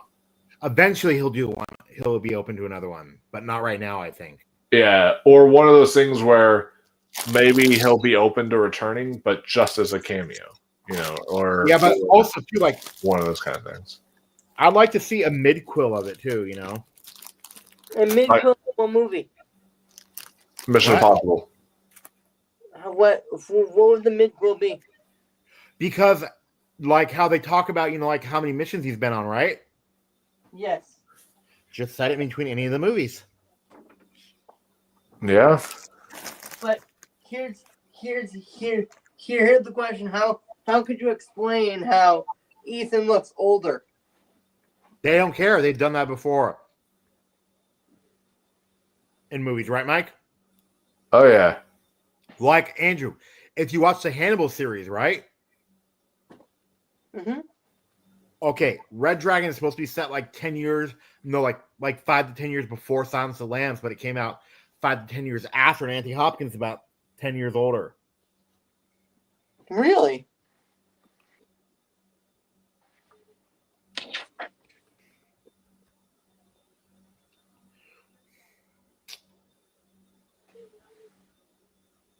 She's such a good actor. Gives him a nice little surprise kiss there. He's just a player, man. That's what he is. Uh-oh. She saw them kiss, so now she's like, she's got to die.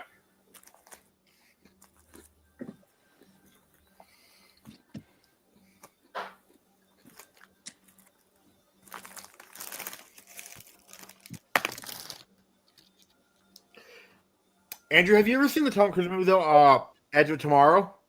No. Oh, you would really like that, I think. And funny enough, we are approaching very soon. We're gonna be approaching what I think is the best half of the movie. Oh yeah. I got an idea too for after the channel. For this, okay? Yeah. We rank all the Mission Impossible villain deaths. Villain deaths. That would be interesting. Because I know which one would be last for me, though. What? It's either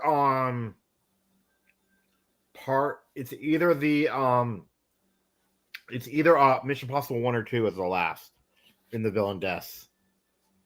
Yeah. That would be probably. How does John Voight die? I forget even. John Voight. I think he gets. Doesn't he just get like shot or gets blown up in the helicopter or something? I forget. It's been a while since we did that one. We just did that one not too long ago, like a few weeks ago, and it's like I've already forgotten how he dies. In the second one? No, the first one, how John Voight dies. I forgot about that, but yeah, this is a great conversation between them. I still cannot get over how beautiful Elsa looks. But Andrew, like, do what I said though too. I was asking the people in the grouping like weeks ago, like, what would be the one thing that would have made you walk out of Final Reckoning and do what I said? What? Is if Elsa was alive, you know? Yeah. I would have applauded knowing B. No, it's because her death was so beautiful. It was well done. It was. I just hate it because I obviously don't want her to die. Yeah, but I have a feeling, and don't say anything, Ross. All right, but I do have a feeling that there's going to be characters that we're going to say the exact same thing about, that we don't want them to die, that are going to die in this new one. That's just kind of how it goes, you know. That's how it goes with these kind of franchises. People had a crazy theory about Elsa, you know, like in the last one, and then I'm gonna confirm though, okay, this is not true. It's so stupid that people would even consider this, and guess what it was? What? Okay, Elsa being alive, right? And like, do you know how she's alive though? People say. How? You know how they do the mask work? Yeah. At the very end of the movie, Grace is gonna take her mask off, and it's all part of the plan. and she's gonna be Elsa in the Mask. Yeah, that would have been dumb. That would have been. And I can confirm, you guys, that's 100% not true at all. Okay, good. I can, yeah. The hopeless romantic in me would have been happy. But logically, that makes no sense. Yes. Yes, I would have just wondered who was wearing the Elsa mask. Yeah.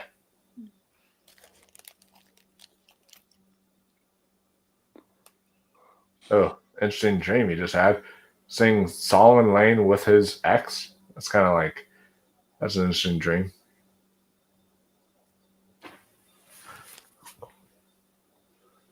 There was an actor in this movie that actually giving me like very, very like kind of like douchey Jared Leto vibes coming up. Oh, okay. Interesting. You'll know him when you see him, yeah.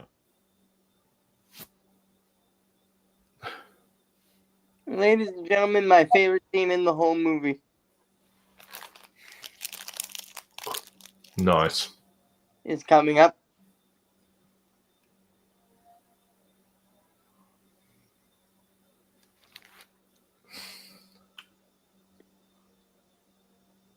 So, Andrew, what's your favorite movie of the year so far?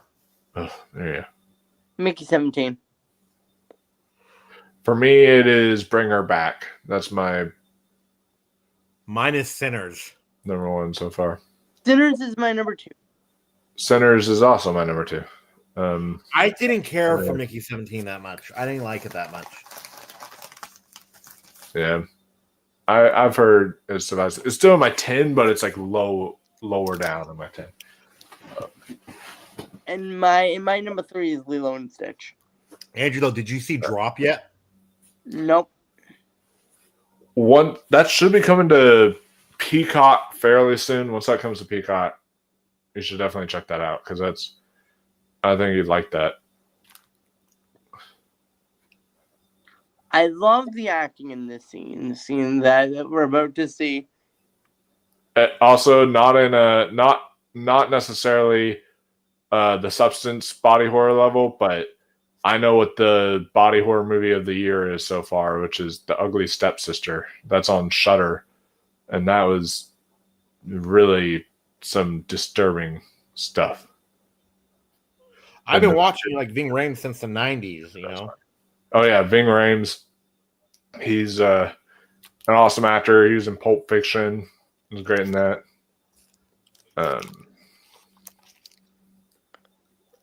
But yeah, this scene coming up, this is my favorite scene in the whole movie as well. He's in one of the scariest movies I've ever seen, though, too. Yes, it's so believable. It is so well acted, this scene. Jacob's Ladder.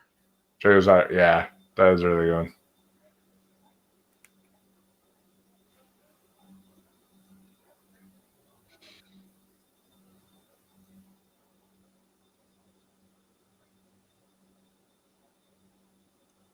Funny enough, I think we're over halfway through this movie at this point. Or are we way past that? We are well, technically we're not even halfway yet because it's an hour and 19 minutes and this is a 2 hour and 27-minute movie, it says, but that's including credits. I don't know how much of the movie is actually I'll look. Not credits. So actually, we're a little bit over halfway. Do you know why? Why? I did the math, and it's 2 hours and 27 minutes. You know, we are 73 and a half minutes is exactly halfway through. Oh, okay. So we are over halfway. Nice. I am always doing that math that way because, you know, like that's how I watch stuff too, you know. Yeah, I get that. That makes because sense. I watch like 7 or 8 things at once. Yeah, I was doing math today about how much I'm going to be making on my new job and such. When do you start? Tuesday. So what is your new job? So it's another thrift store, but it sounds a lot better because the people are a lot nicer. It's called Mission Thrift, and they pay. Goodwill was paying me $14 an hour. So starting pay, I get 16 an hour. So I'm already getting $2 whole an hour more than I did working at Goodwill. So that'll definitely help a lot. And I'm excited because there's really no uniform you have to wear. You can wear whatever shirt you want, just with like a name tag, and it's like, you can just kind of. At Goodwill, you would have to wear blue all the time. Oh yeah, and it's a lot more relaxed kind of environment. So I'm gonna like it probably. But I did talk to HR, and they got me. They wrote off my termination, meaning that technically, if this doesn't work out, I can now come back to Goodwill and work there as like a backup, because now they gave me the chance to get my job back after complaining. So that was good. Why did they do that? I mean, in the first place, why did they terminate you? Later, huh? Yeah, I'll tell you. I'll tell you after the stream. Okay. Because this scene's too good. I don't want to interrupt the scene. Yes, the build up for this moment is worked so perfectly. Oh yeah.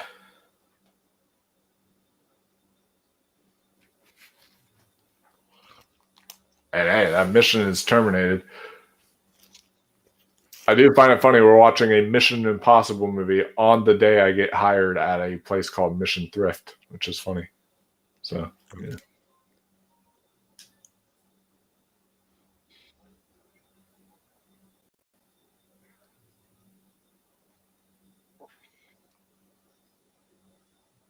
And still, right now, they don't get that Henry Cavill's not on their side. Yes, they do. Oh, they do? Right now? Okay. Yeah. I think they do, cause. Well, they're about to reveal that, basically. Like, has he broken his ankle yet? I think they know something up. Not yet. Going along with Ethan's plan. So Yeah. they'll know something is up. Yeah, because right now they're putting on the Solomon Lane mask, so yes. So Benji is underneath. He is inside Solomon Lane, as you could say. Yep.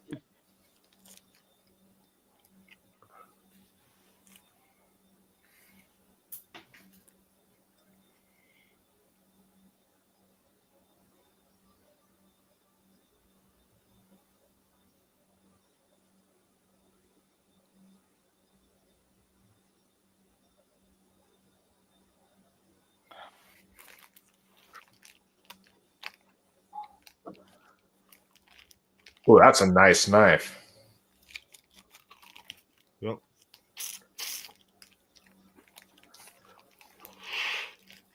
Yeah, this is his death though is top 3 for me. The scene is fantastic because of just how they switched him out right now. So this is not actually Solomon Lane right here. I did not see any of this coming. I cheered the first time revealed that Benji was Solomon Lane in this scene. Oh yeah.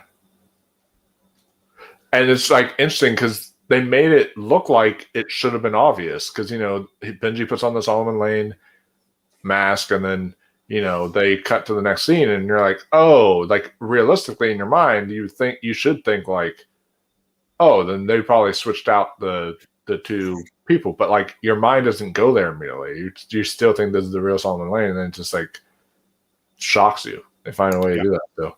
I wanted to say this, because I missed out on parts 4 and 5, the commentary. Do you know which one? Do you know what always confuses me every single time I watch? I think it's in part 4 or 5. I forget. Was that whole screen thing they did? Like when they were acting like they were walking. In the room. Yeah, you're talking about the one where it's that invisible wall kind of deal, or yeah, that was a little confusing. I thought that was really cool. That it was cool, but yeah.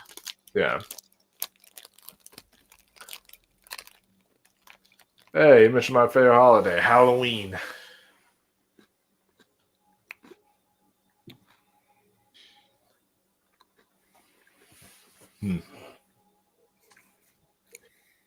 Oof. There you go. It's just a job, no hard feelings. Oh, God. So now it's just like,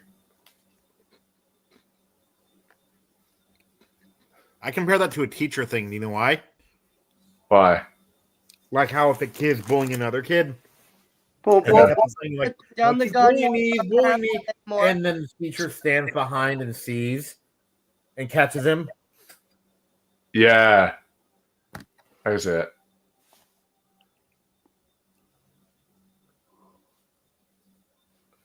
But yeah, it's man, you are caught now, man. Caught red-handed. Everyone, the gig is up. Everyone knows.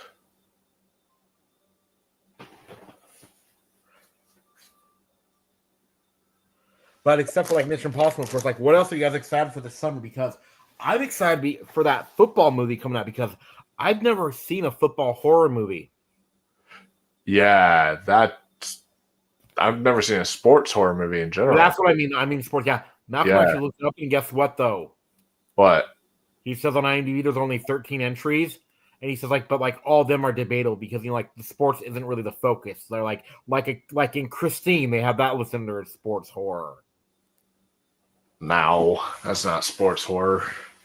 Yeah, I could. So it's going to be interesting and to see how that pans out. I don't know what my most anticipated of the summer is. I'd have to look at the lineup. Probably for me, it's Superman.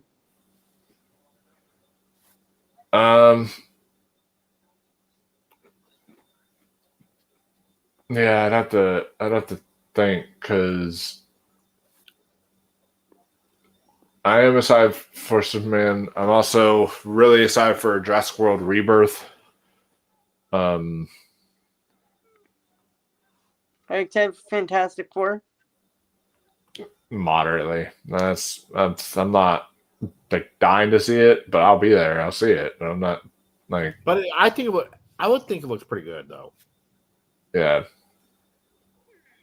Then August is like a dead month. We were looking into August this year, and August is like dead month. We have like the Bad Guys 2, but then you have like a few other movies. When does Badlands come out? Badlands? Oh, that comes out Predator Badlands comes out in November. Okay. Yeah, November 7th. Life with Chuck I want to see. Yeah, Life of Chuck. That might be my most anticipated summer movie. Wait, though. Materialist also. Materialist. Caught Stealing. That's one that's the new Darren Aronofsky film that comes out in August. So, and then the new Coen film comes out in the summer as well. So. Oh. Did you hear about the new big news, though? What? Guess who's getting in the movie? Guess who's getting into the whole video game adaptation game now? Who? A24. Oh yeah, about the oh shoot. There it is. Elden Ring. Elden Ring. Yeah, I heard of that news. You know who might direct it? Yeah, the guy, Alex Garland. Yep. And The Rock might be doing a horror movie, he said. He's starting to go up in the world. Like he's starting to really do a lot of these more high prestige kind of stuff. Did you and there's a rumor that the new Dune movie is gonna move. Oh really? Okay. You know why it's gonna move? Oh man. I see I do actually feel bad for Alec Baldwin's character here because, you know, even though you didn't really get to know him a lot, you still, you know, feel emotional when you die. Michael, did you hear about he's doing a psychological thriller? Who is? The Rock. Oh, damn. Okay. It's an A24 psychological thriller. Oh, okay. Damn. Oh, Guess, cool. guess what Dune is now gonna be doing? What? It's gonna be facing Avengers Doomsday. Yeah, one of those is gonna move. One of those is gonna move for I sure. think it's gonna be Dune. Yeah. Unless they want to try to do a whole Barbenheimer thing and call it Avengers Dunes Day. But there's a difference though with that too. Do you know why? Why? It's usually like two films that have different audiences, right? Yeah, Or that have They're some, basically the same audience. that's true. But also too, like Brian said that like 3 films are coming out around the Christmas time, that year. But I'm thinking one of them though, I wouldn't even put in the same stratosphere. Which ones? Which ones? Okay, you have Dune Messiah. Yeah. You have the new Doomsday, right? Yeah. And you have Ice Age, the new one. Oh shit! I thought they stopped making the Ice Age stuff because And that's the new one. Because the studio went down, but I guess not. That's interesting. Since Disney owns them now. and Yeah. guess what's gonna be coming out the week after Doomsday? What? Trek 5. Wow.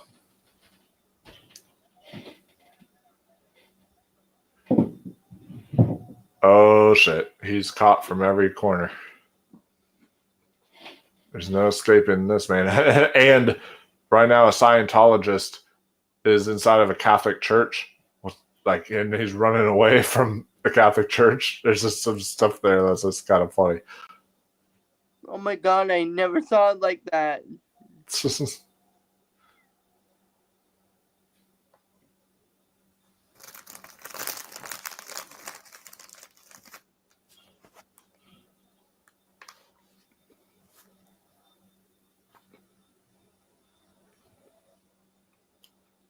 Oh, Tom Cruise run. Yep. He only Oh. this scene and one other scene in the movie. Yeah, he doesn't do it as much as he does in some of the other ones. He doesn't know that. And the guy made the funniest joke about it. And here coming up soon is where he breaks his ankle. Today is Ryan Coogler's birthday, guys. And it's right here. I think. Wait, no, not that one. It's coming up very soon though. Shit. Yeah, Mike, it's Ryan Coogler's birthday today. Yeah, I heard that. That's really cool. You know how old he is? 39. Yeah. Yeah. I heard it. Tom Cruise should do a movie with him. You should. Now this is the one where he breaks his ankle. Yes. Right here. Yeah. And boom. Yep. There it is. You can see it broken. That is rough. And he's limping along still. And I remember hearing the story where he was limping along, still running. They were just like saying, Tom, we got to take you to the hospital. No, let's wrap up this thing. He's like, I'm fine. I can keep going. He's like, no, we're taking you to the hospital. And they got that all fixed up. Which, speaking of health conditions, I know it's off topic, but thank you, or not thank you, but prayers and go out to Billy Joel because it's really sad, the news that happened there. What happened? That Billy Joel has a really severe brain disorder right now, and he had to cancel all of his tours. Oh yeah, let's talk about that Billy Joel movie coming out. Oh really? There is? Yeah. Have they casted? There's rumors though about it coming out. Do you know who they might cast? So they said Robert Downey Jr. He would be good as an older Billy Joel. Yeah. But you'd have to cast multiple people. You'd have to have someone play young, then you'd have to have someone play old Billy. But have you heard him sing before? No, not at all. Have. Is he good? No, he's great. Oh shit! Really? Oh wow. What are you singing? A show called Ally McBeal. Oh, okay, cool. Oh, and there's the other Tom Cruise run.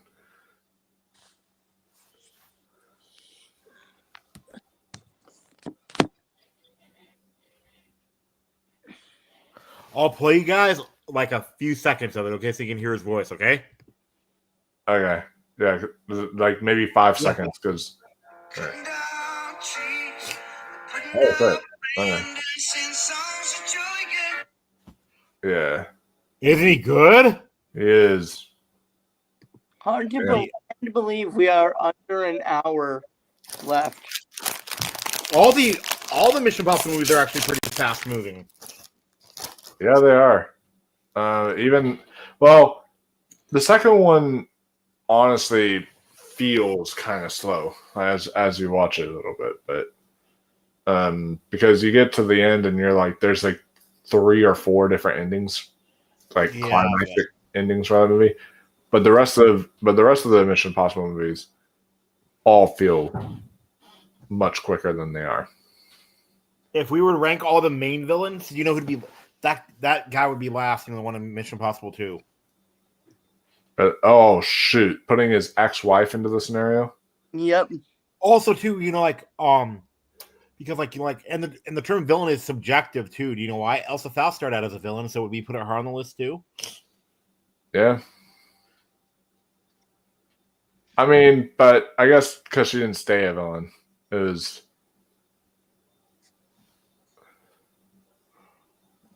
Also, because when she died, if you're ranking villain deaths, like when she died, she wasn't a villain. Yeah, no. So, yeah.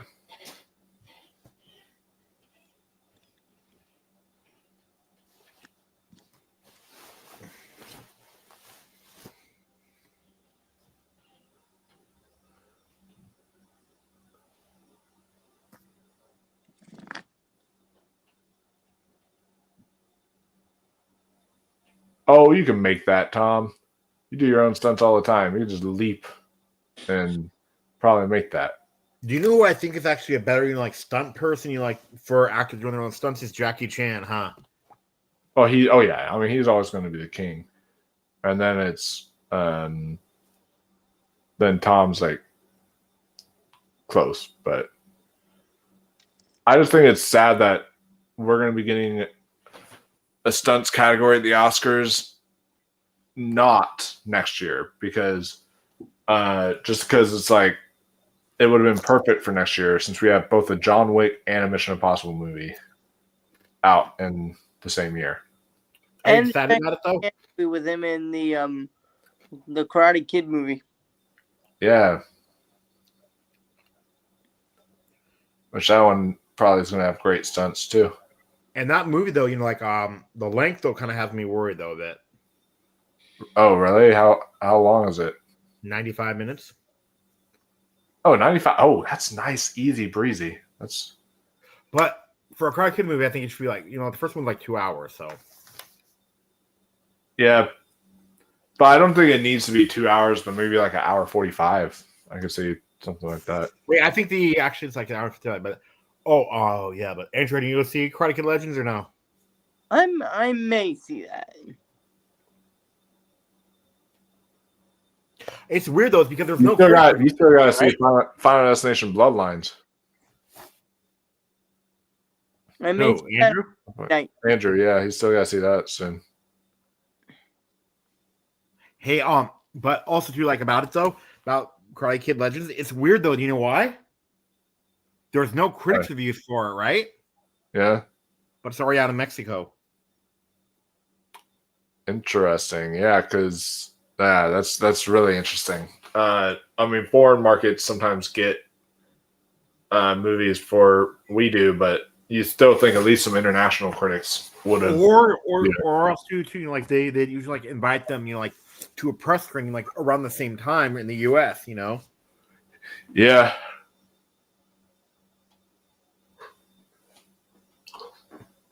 But I'm excited for Ballerina also. I am too, but I'm hearing according to Jeff Snyder, that ballerina is not good, but we'll see. He doesn't like anything though. Yeah. He's very picky. I cannot wait till but I know one thing though. I know the villains can be great. I already know that for a fact. Oh, really? Who's playing the villain in that? Gabriel Byrne. Oh, yeah, that he is going to be good then. But to me, Norman Reedus in a John Wick type of film, this feels very strange. I don't know why. It doesn't to me. Because he's in the Boondock Saints. Oh, yeah, I guess. I mean, that was like a gangster film, though, right? Kind of. It's like a vigilante film, you know. Yeah. But also, too, there's a rumor about him joining the MCU, Norman Reedus. Oh, that would be interesting. Ghost Rider. That role fits. See, that's what I'm talking about. Like that kind of role, that fits Norman Reedus for sure. That's definitely because he looks like a biker.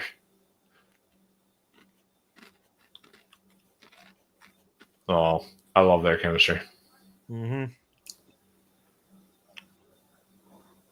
Oh, that's not each other. Geez, Solomon Lane's like most of his screen time is him in a mask. No, just kidding. It just showed another shot of him in a mask.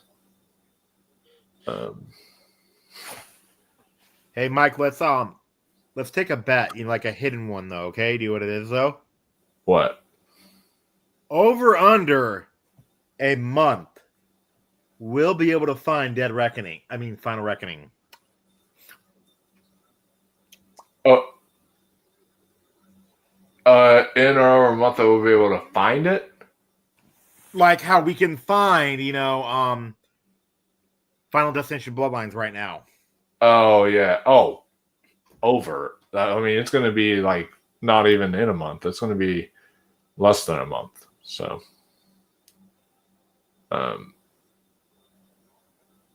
hey, he's even calling it Doomsday. There you go. It's fun. I love this setting here. And yes, I am very excited. This scene right here, this is when my friend turned to me and was like, dude, I really gotta pee. And he was about to get up and use the restroom. And then he kept on hearing the dialogue and he said, oh, shoot, I don't know, this might be important.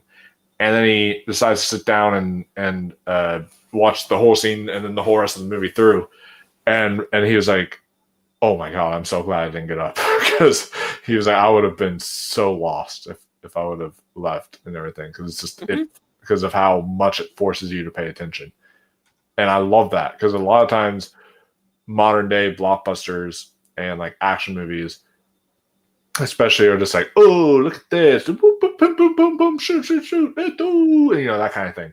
But like this is actually a, hey, we want you to listen to the dialogue because we actually have something to say here, and that's what I have always loved about Mission Impossible movies. Yeah, and also too, you know what? I get the vibe too. That's right. Feels more like James Bond, where the dialogue is important. Oh yeah. You know what else too? Though I noticed though with modern day movies too. What? Okay, they start off great when they want to get you in, right? Yeah. And they don't care after that. Yeah, I mean, and then sometimes they'll end it.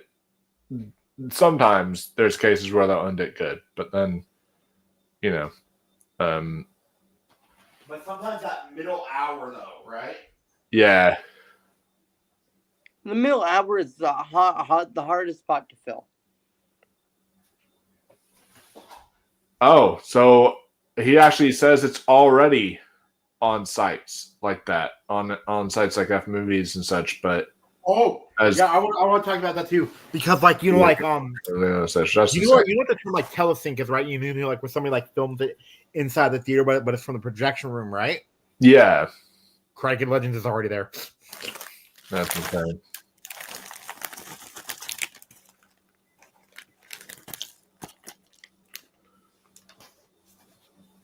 Yeah, I'll wait till I see that one in theaters for sure.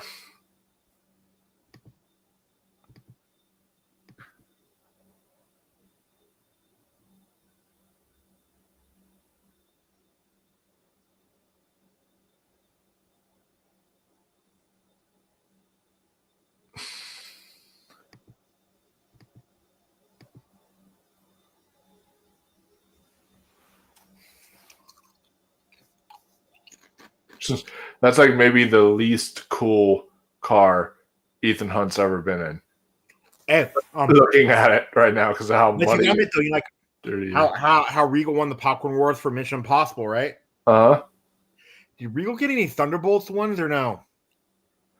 Yeah, Regal had a cool one. They had one where it was the I think they actually won for maybe the popcorn awards for that too, because possibly because because it was a asterisk, like this box thing that opened up, and then the box was the popcorn bucket, but then you could take an asterisk out, and the asterisk was the drink. So it's kind of interesting. It's like a Okay, mixture. that's cool, but guess what AMC's was though? What? Is the limo. The limo? Okay, that's pretty cool too. That's the actual popcorn bucket was Red Guardian's limo, and this is the actor that I talked about. How now, like he have Jared Leto douchey vibes to me, you know? Yeah, but he's a good actor. He was in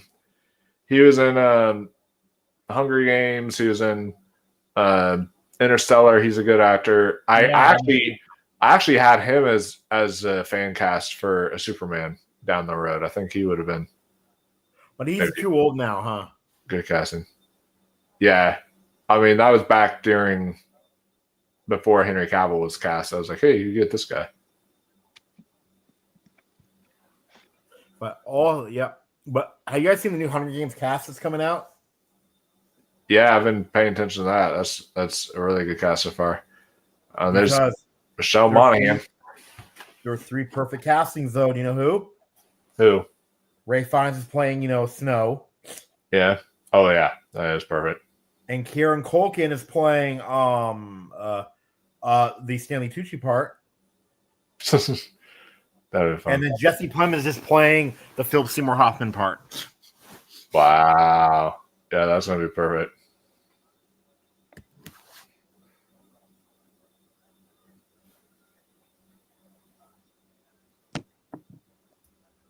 Yeah, do you know how old this actor is today? You know that this guy that plays the husband, I think. Yeah, he's 46. Oh yeah, he's definitely too old, but he's looking good for that age. It's kind of, man, this is probably not how he expected his day. He's like, I'm here with my ex-wife and her new husband. It's like pretty awkward. Yeah. And he's probably like, fuck, this guy's actually a nice guy. I know. So that's why I can't even like unnecessarily hate on this guy. He's a nice dude. I know. It's like even if you wanted to.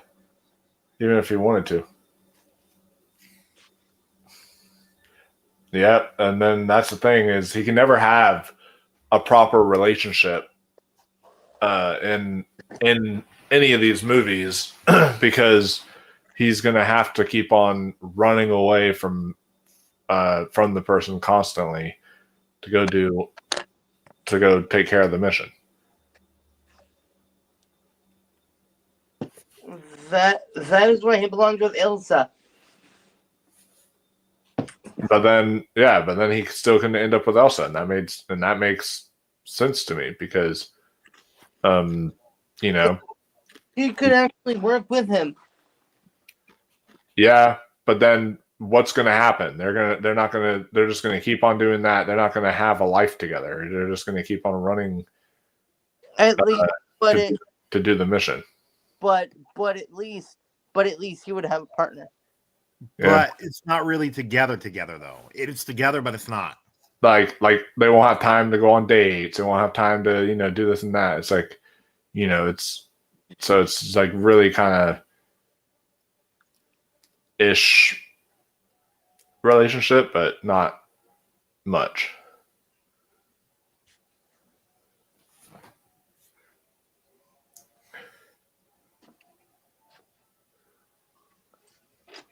I still feel like, you know what I feel the final words of the Mission Impossible movie should be?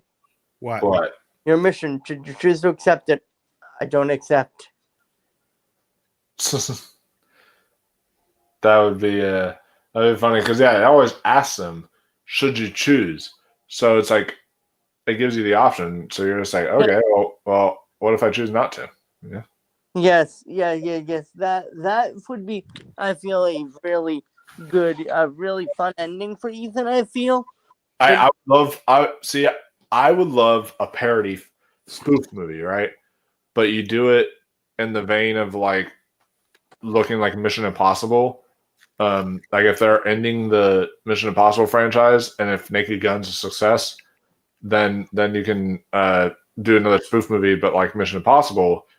And what you could do is like go into talk about the IMF, and then say like, they're like, your mission chooses something. He's like, I don't accept. I'm actually taking my PTO right now. Thank you, and all that stuff. And he talks about his paid time off and everything since he works for a company. It's like they could totally.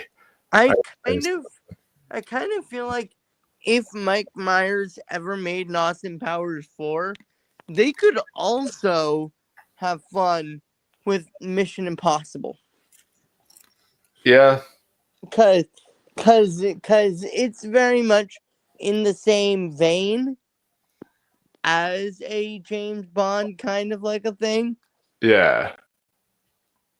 So they could make fun, and it wouldn't feel like, Oof. why the fuck are you guys making fun of this? It would feel like, okay. That was anxiety inducing, seeing him fall off totally agreed. the rope there. And also probably having to get rope burned. Really stupid with that ball though. Oh yeah. When he drops it, I'm like, that was a really bad move, because literally anything could have happened. Like, he alerts the people where he is. Yeah. And I love this. I love that she actually decides to join in and see what she can do to actually help out, instead of just being that kind of, I'm gonna hide out and be that housewife. She's like, I actually want to help him and do and be a part of this mission. That's one of the coolest aspects of this movie. And then I already think it's hard enough to do that rope exercise, but he has to do it up a freaking helicopter. Like, come on, man. With that thing on the bottom? Yeah, with that thing on the bottom, like, oh my God. He has to have so much strength in his body. That is insane.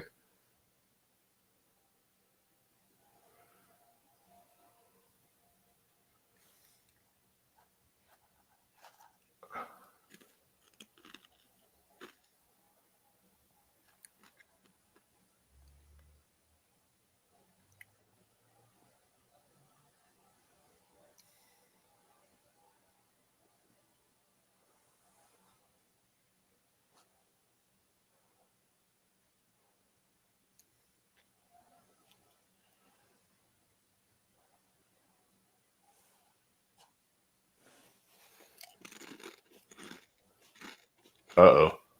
Crash landed.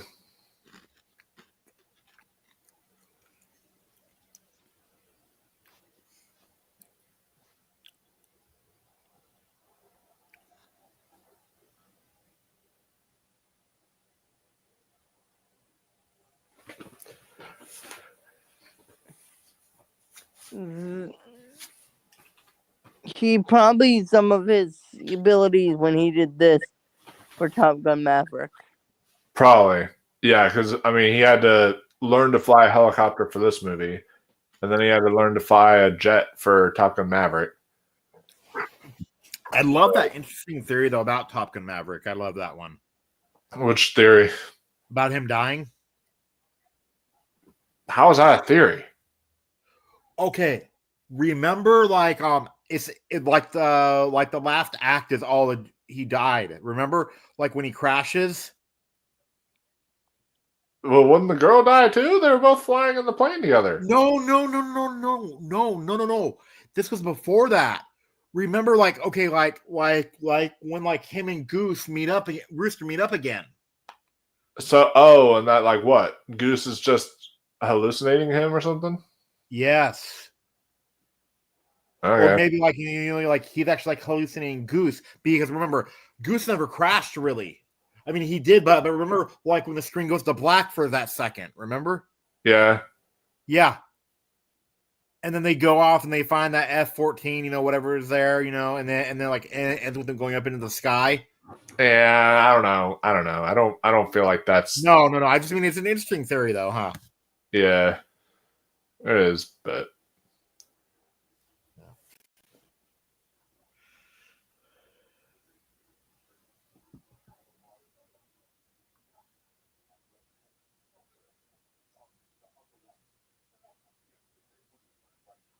this would be so nerve wracking. Me and my friends, my friend for a birthday party, we did a Mission Impossible themed party, and he had this whole like puzzle and like all this other stuff that you could do, and we were all teaming up, and we had to defuse the bomb, and yeah, that him dropping the ball there was really dumb, because now he just alerted them all. But what was interesting is we were doing the whole wire thing, and the person who ended up solving the puzzle literally stopped the explosion as soon as 000 hit. So he literally cuts the wire as soon as the 0 mark happens. So like nothing happened. Figure it out. And so it was one of those things where it was just like he saved everyone just at that time, which was like insane. Did you do it? Did you figure it out?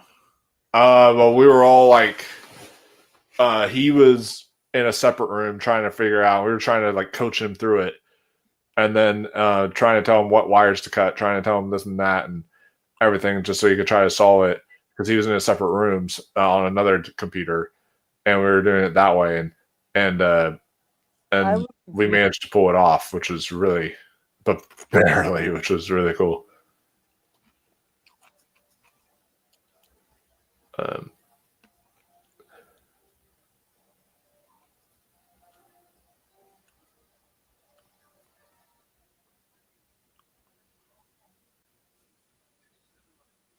So I guarantee you, for this movie, he told Christopher McQuarrie, he was like, "Hey, I don't just want to fly a helicopter. Can you have Henry Cavill shoot real bullets at me while we're flying a helicopter?" I know that didn't happen. I could totally see that happening. But I could totally see Tom Cruise wanting to say something like that.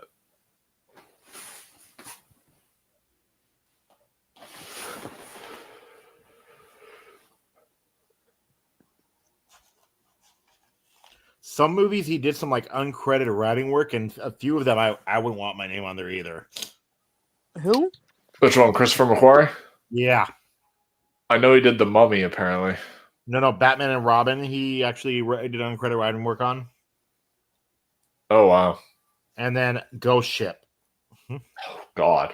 Yeah. And World War Z. Oh, World War Z is... No, see, I would uncredit myself from The Mummy over World War Z. World War Z is not that bad of a movie. Actually, he's credited on The Mummy, though. He is credited on World War Z? No, he's credited on The Mummy, not World War Z. Well, yeah, I'm saying I would have switched it. I would have... Oh, okay, yeah. I would have taken my name off of The Mummy and kept it on World War Z. Because I never even saw The Mummy, so... Yeah. Yeah, because World War Z was not that bad of a movie, but The Mummy definitely was.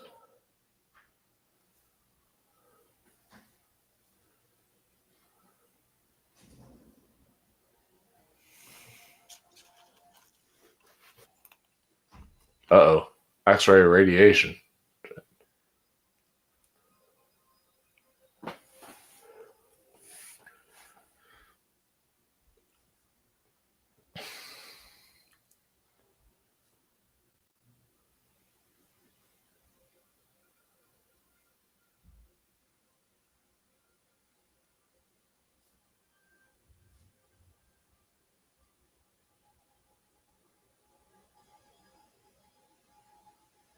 Oh, that was a nice pan shot, and then you see the villain turn. There, Solomon.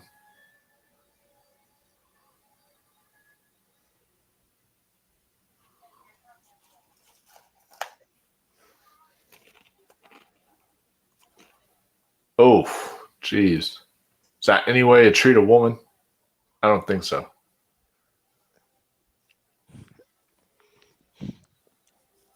Now they're above the clouds, it looks like. Wow. Uh-oh.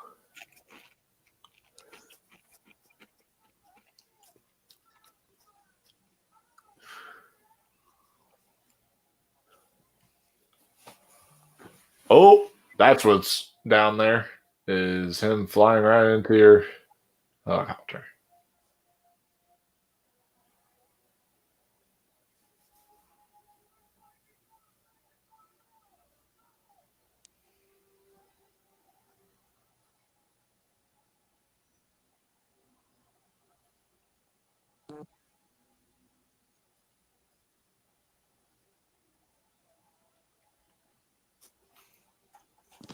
You know, I heard an interesting theory from someone. He was like doing a ranking of Mission Impossible. He had Rogue Nation as his favorite, and he said he feels because he said he feels like every film after Rogue Nation has just been trying to remake Rogue Nation, basically. I gotta disagree with that. Yeah. Me too. This is clearly my favorite. And I don't feel as if it's No. I'm about the remaking thing. Yeah. I disagree with that too. Do you know who's the YouTuber though who's really big? But I don't see him being the type of saying like I don't go on small channels. Do you know who? Who? Sean Chandler. Yeah, I mean maybe. I mean maybe I could see him go on like a semi-small, so like not our size, but like something else. But yeah. But also, like Austin Burke, I could also see going on ours. Oh yeah. You? Yeah, I could see that. Here's my difficulty. Look how weak Solomon Lane looks. Are you easily able to take those two down?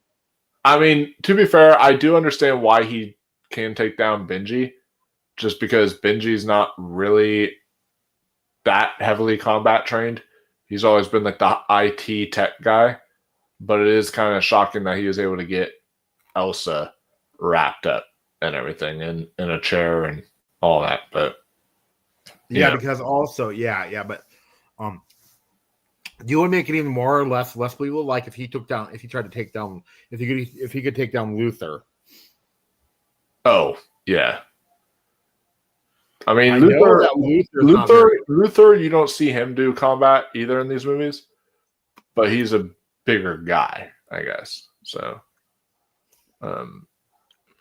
and there's this scene started to make me like freak out in the theater too, because I was worried like, oh my god, are they actually gonna kill off Benji? Like at first the stakes were so high, like I just thought like, are they actually gonna do that?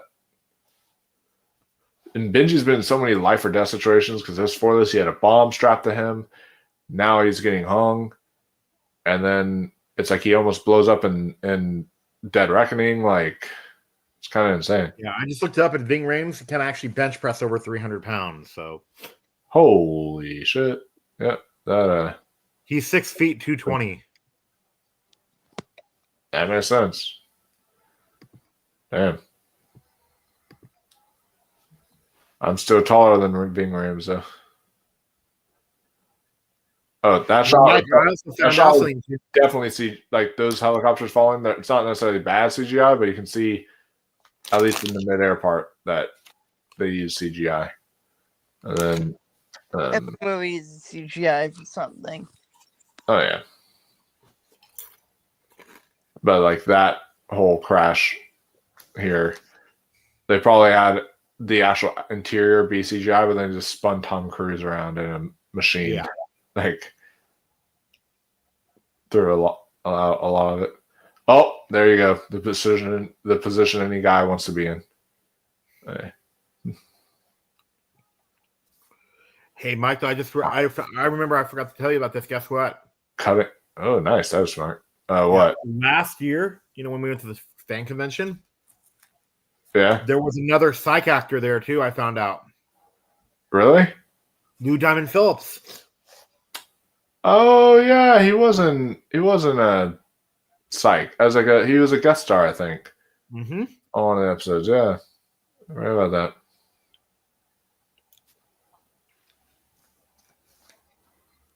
How come you think Mission Impossible doesn't have more movie merchandise? They should have more, huh? Yeah, they should. I'm surprised they. Kyle was telling me that he thinks a Mission Impossible video game would be really fun to It play. would be, huh? Like you could solve all these different puzzles, try to defuse the bomb, and do all that kind of stuff. Like I think a Mission Impossible game would be a blast. But they've not made one yet. They made like John Wick games, but they've not. No. There's technically a Mission Impossible game, but it's like based on the series. Like there's been a few of them actually. Like one of them was on Nintendo 64. Oh, okay. Like another thing with Ethan Hunt, and then they made one on Nintendo with the game. Yeah, I would like to have one though that was like movie based on the movies. I don't think Tom Cruise likes video games. You know why? Why? Oh, the best death of the series is coming up. Oh, yeah. This is like a brutal death. Holy crap. Oh, God. Getting burnt by that is already bad enough.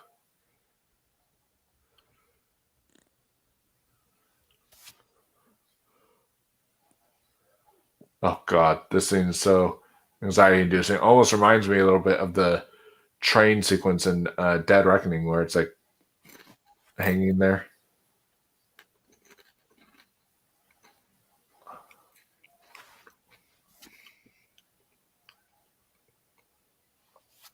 Oh.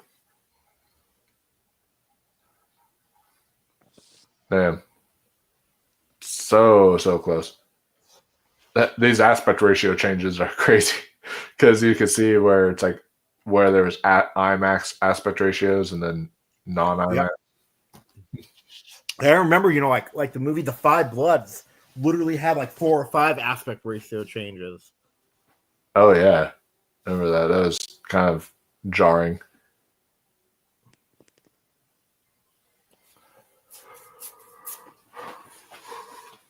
Which was talking about, about some of the actors from that getting nominated for supporting actor. I'm like, it's not going to happen. I don't think. It could maybe if they really go overboard with Sinners, but I do not like the whole pressing one mentality. Pressing what? You don't like the whole pressing one? What? What was that, Andrew? Nothing. No, Andrew, tell me. Yeah. What were you trying to say? Nothing. I was just first thinking out loud to myself quickly. Oh, okay. Oh, did it have to do with the movie?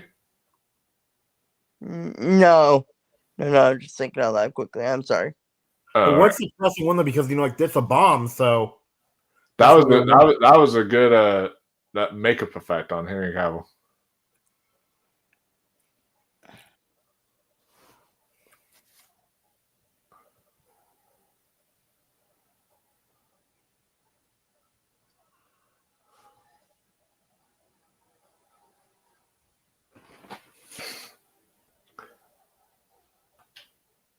Yeah, we're nearing the end. We got 17 minutes left, but that's including credits.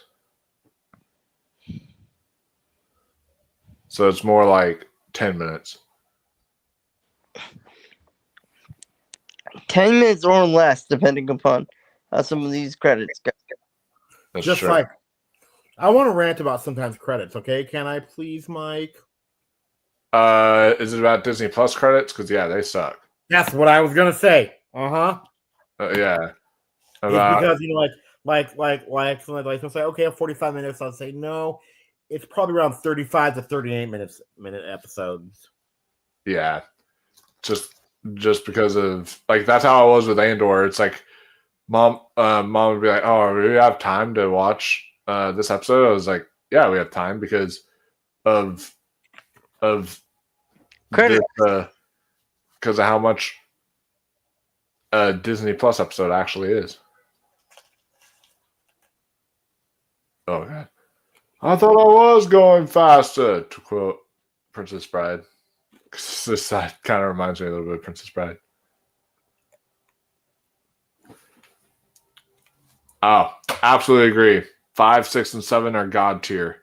I would say 4, 5, 6, and 7 are God tier. Like literally 4, 5, 6, and 7 are some of the best action movies out there. Because the fourth one, Ghost Protocol, is excellent as well.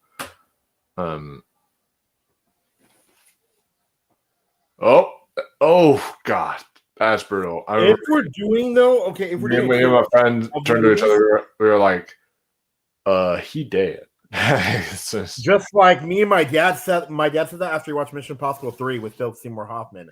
When he gets hit by the truck, he's like, he dead. Yeah. But yeah, let me tell you though, okay. 4, 5, 6, and 7 are actually like for doing tier ranker. They're definitely like S tier. While I would put Final Reckoning high A. Oh yeah. Oh, it's still no. It's still it's still good. It's just lower, you know. Yeah, no, I get that. So I mean, hey, we can't all be perfect, and I'm glad that they still ended it on a good note to be able to say that you have that you have an 8-film franchise and 7 of them are really good. That's just any person would want that, you know. And I actually don't think 2 is that bad either.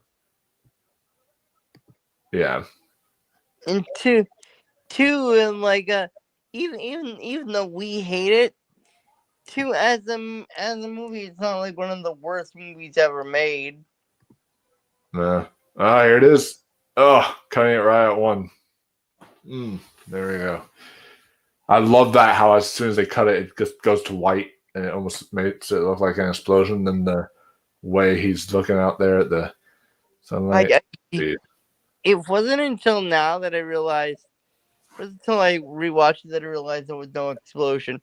I always thought the sun was an explosion for some reason. Yeah. It was just a brilliant editing choice. That's what it was. Agreed.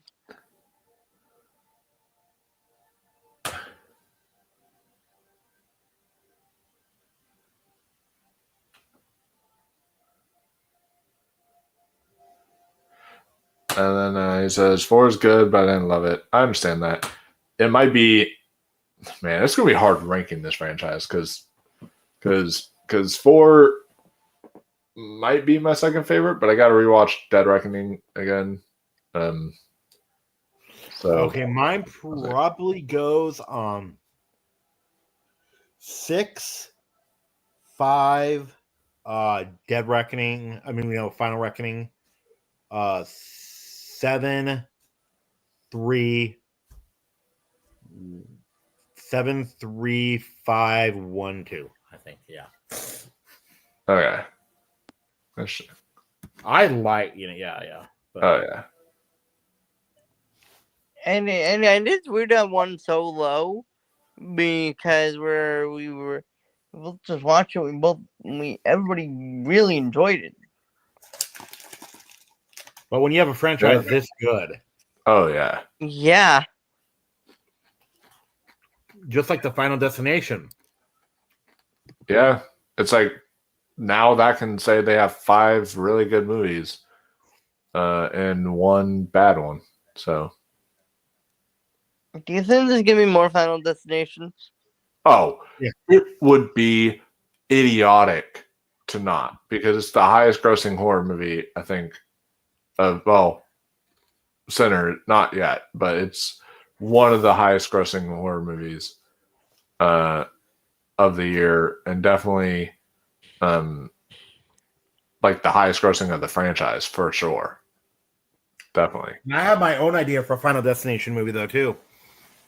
I actually came up with an idea for one that would be like you where they do a space scenario thing with it, and I was like, and my friend was like, "Hey, that's actually not a bad idea," you know. So, Do you know what my idea is though? what? Mine's a little more complex. Okay, you know like how they always have the long premonition, and then you find out it's a premonition. Yeah. The whole movie is. Oh, okay, yeah. And then they realize that it's better to die in this freak accident than to be killed off one by one and nothing changes about it. Wow. Yeah, I could see that. I would definitely be a nice switch up. Andrew, you gotta see the new one though. It's one of the best ones in the series. Oh yeah. Might be my favorite in the series for me. There's actually I'm not gonna spoil it, but there's an emotional part to it too. I personally think there should be one that takes place at like a Comic-Con or something. But also too though, Mike, I'm gonna tell you something about that emotional scene though, okay? Yeah. He wrote his own lines. That's what I heard. It was improvised, which was nice.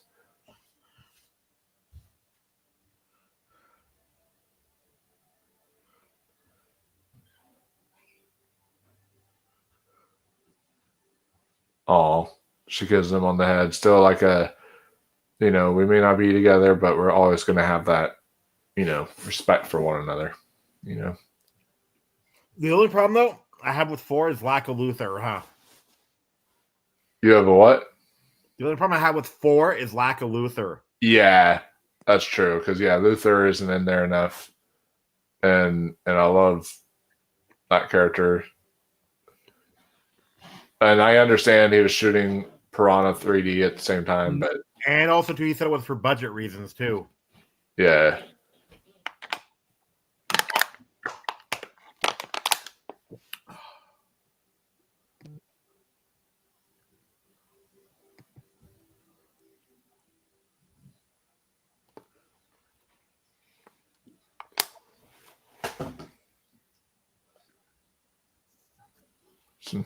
I adore Ilsa. I will always adore Ilsa. Oh yeah, and the way that the way they look at each other. Yes. I know that there's something there.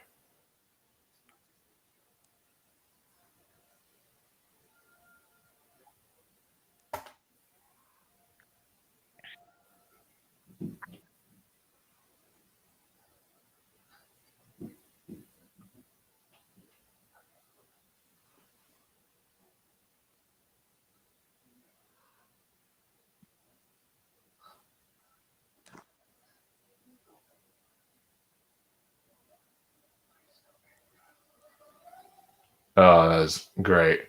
It puts me enough, then just the way it ends. It kind of ends abrupt, but a great way to end it. But it's not that abrupt. Like it's coming to an end. Oh yeah, like it's the end, but it's just like it ends basically right after his sentence, and it's like don't make me laugh, and then just like goes straight into the credits. But great closing credit montage here with the dynamite going off and all the cast lists and everything. This is really fun. So, well, yeah, you're right, Mike. Though, guess what? What? It's going to be less than a month, for Final Reckoning to come out. Well, Brian said it's already out. No, I meant to like an HD. Do you know why? Oh, why? Thunderbolts. Oh, yeah.